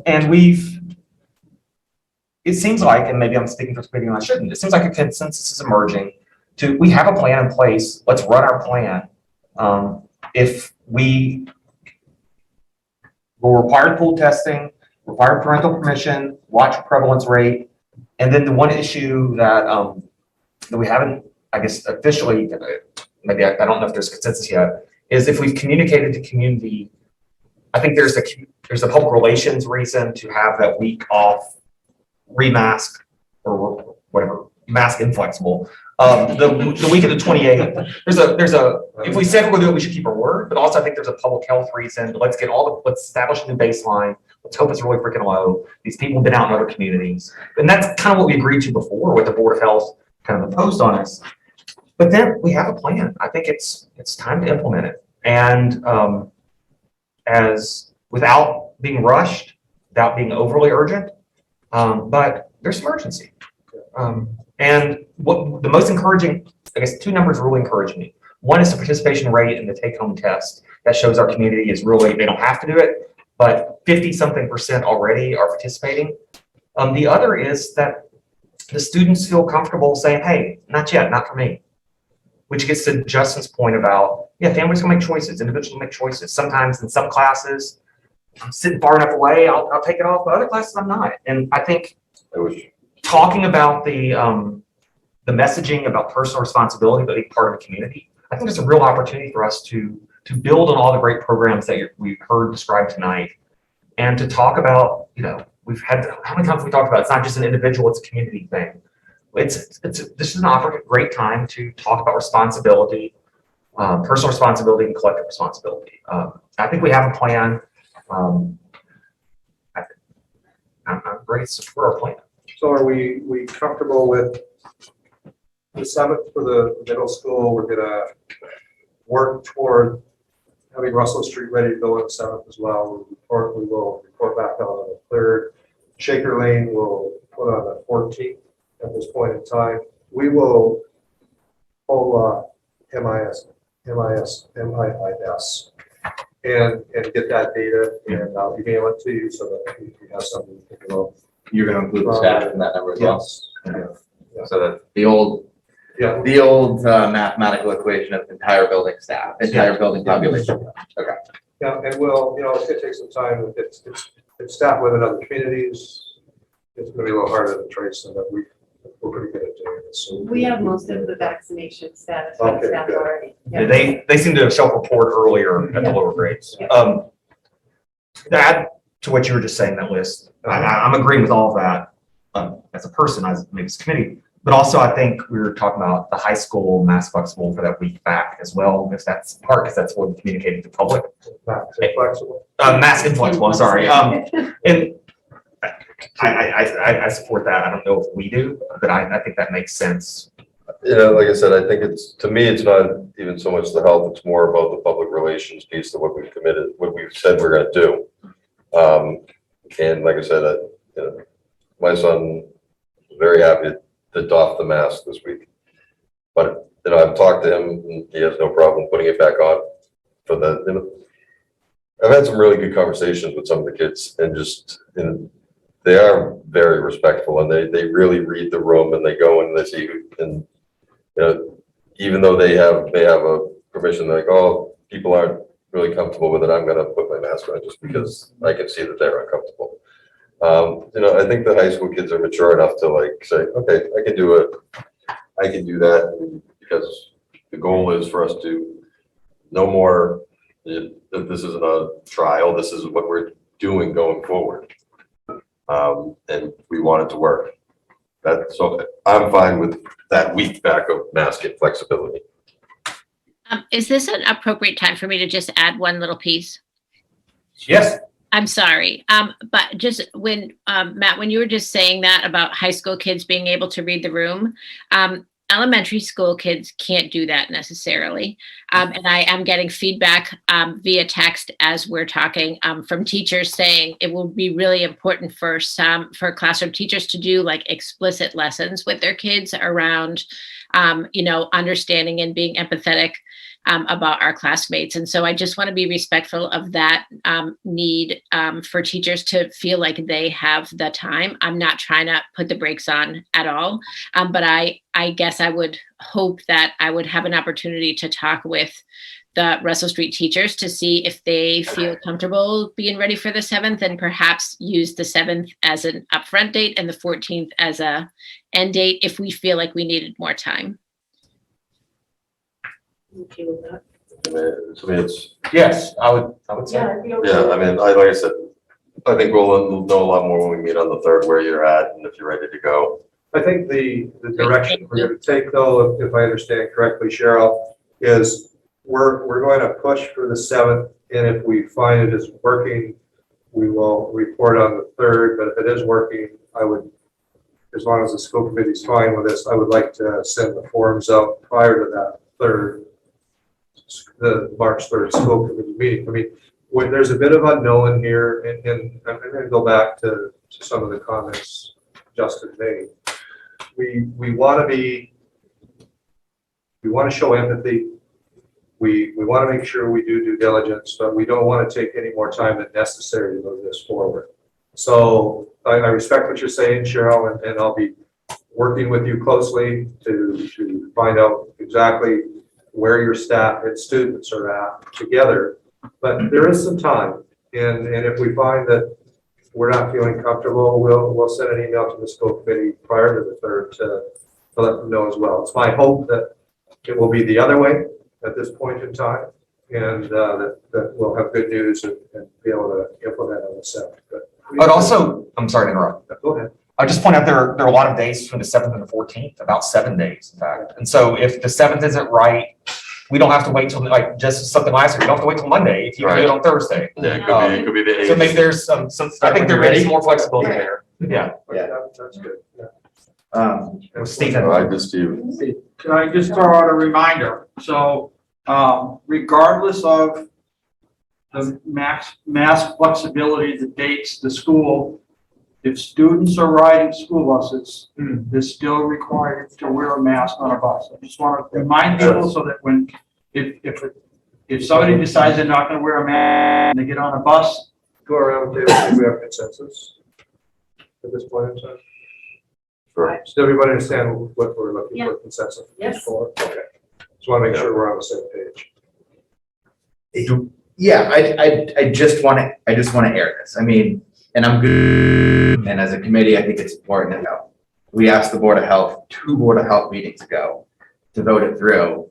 And it wasn't on their agenda. And then it was on their, like, I just kind of don't get how we're not ready at the middle school. And if we're not ready, we're not ready. But I'm having a hard time understanding how we're not ready at the middle school because we've seen what's happened at the high school. All that's happened is you've just given people choice. And on the first day, only 15%, and then the next day it was 17, and now we're at 19. And I think that if you gave people choice at Russell Street tomorrow, you'd have 100% of people in masks, and that would be okay. It would just mean that the mandate isn't in place. So if we end up on the 7th and the 14th, that's all good. But I'm scratching my head a little bit how we're not ready a little earlier. I mean, the pool testing's already in place. It's the same permission slip. Just send it out. I get that there's a lot of conversations that have to happen. It's a bigger process. And I think But I got to imagine that those conversations have been happening inside people's houses, whether you're a staff member or a student. Like, it's in the newspaper. It's on the news every single day. If you don't know how to. the only reason we were ready for the high school is because if you remember back to December, time is pretty blurry. We were ready to start until Omicron hit. So we've done some of the pre-work that needed to be done. The middle school hadn't started because we had no approval to start. We couldn't send communication out because it would have been disingenuous to do so. So I understand what you're saying. I really think that we put a good plan together this evening. And I also want to say, all of you have been thrown into such a difficult environment. I mean, I've worked with school committees for 23 years, and many of those school committees, the members have never faced challenges that you have. And the entire time they spent on school committees. I mean, this is a tough job for you guys. And I appreciate how we can come together, talk about our beliefs, disagree, and still come together and build consensus and direction. I mean, you guys deserve a lot of credit because these decisions are not easy decisions. And I respect all of you so much. And I mean, man, the fact that you came to the table during this difficult time is incredible. I mean, you all knew what you were getting into. You probably didn't know how light it was. Of course, Timberland and I didn't know. But thank you for everything. Last time I ran for this, we were worried about bus routes. And that's right. Kindergarten. So I think we have a consensus and a plan moving forward. I would stress that we should be communicating to families what the plan is, and like I said, building confidence in our plan so that we can get much of the community behind it. And I think it will all fall into place. The only other thing we have was new business, just our upcoming presentations. Russell Street School Music Think Tank and ukulele presentation. And we'll be talking about the 2022-2023 school calendar, which will have a placeholder in it for Diwali. So you can look forward to that at our March 3rd meeting. And of course, we'll be discussing exactly where we are at with mask flexibility. We'll have more information on how things have gone at the high school. And I think so we should be all very pleased. This is what we've been working for, and I think it's great. That brings us to our second opportunity in the meeting for interested citizens. Do we have anyone with their hands raised, or are they? We do, we have one hand raised. Sure, let's take it. Matthew Ridge, please state your name, your street, and your question, please. No? Matthew? Yes, Matthew Ridge, 325 Great Road. So what is the story with Shaker Lane again? Because we've been going through all this probably for the past 2.5 hours, and I'm still a little confused. Our target date for implementation would be March 14th. All right. That I don't mind because of the fact that you're basically dealing with the vacation time, bringing that back in. But here's the thing. And I'm getting a little frustrated here because I'm hearing that the teachers are scared. Some students are scared. The parents are scared. This is scared. That's scared. You know what? We hear it on the news every single day. People are dying of COVID. And it's just getting annoying. I mean, I hear it in this committee too, where people are going to the hospital. People are this, people are that. We're not out of the woods yet. People are going to be scared because everybody is being told to act scared. We need to get past scared. Our students are scared because the teachers are scared. The teachers are scared because they're being told to be scared. We need to have we need to actually stand up and realize that what you are representing right now is fear. You are telling the teachers to be scared through these presentations, through everything else, saying we're not out of the woods, that if we go, we better be careful because we might go 5 steps back. We need to stop this. We really do, because we need to start moving forward. And if we don't start moving forward, we never will.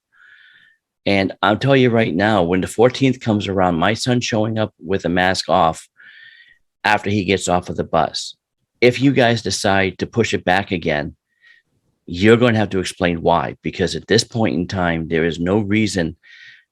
I can actually see that you guys have not been ready for this. You had all this time, because I was asked before, why haven't you done it? You said DESE was your reason for not doing it. DESE is now out of the equation. This is all on you guys. And it's either going to happen or it's not.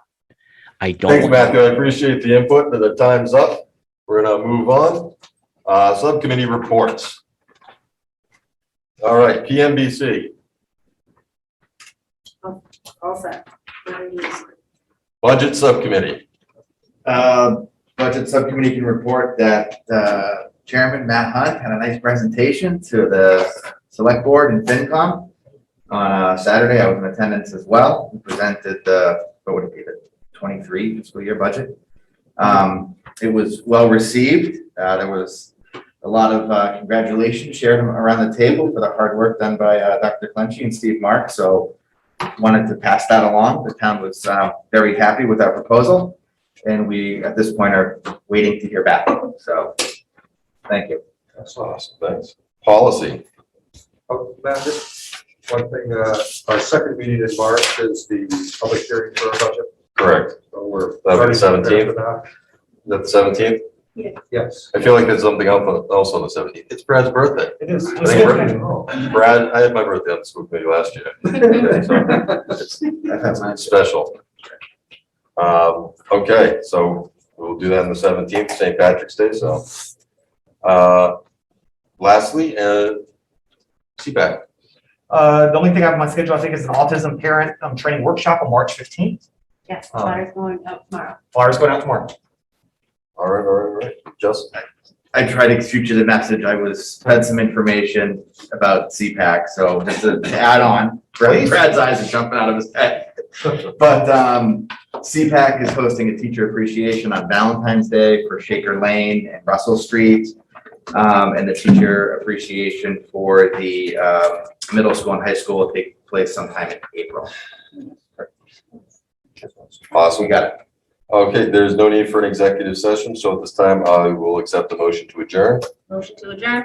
Second. This is a roll call vote. Timlin, Timlin Rascius, yes? Justin, Justin McCarthy, yes. Jen, Well, yes. Brad, Right, Austin, yes.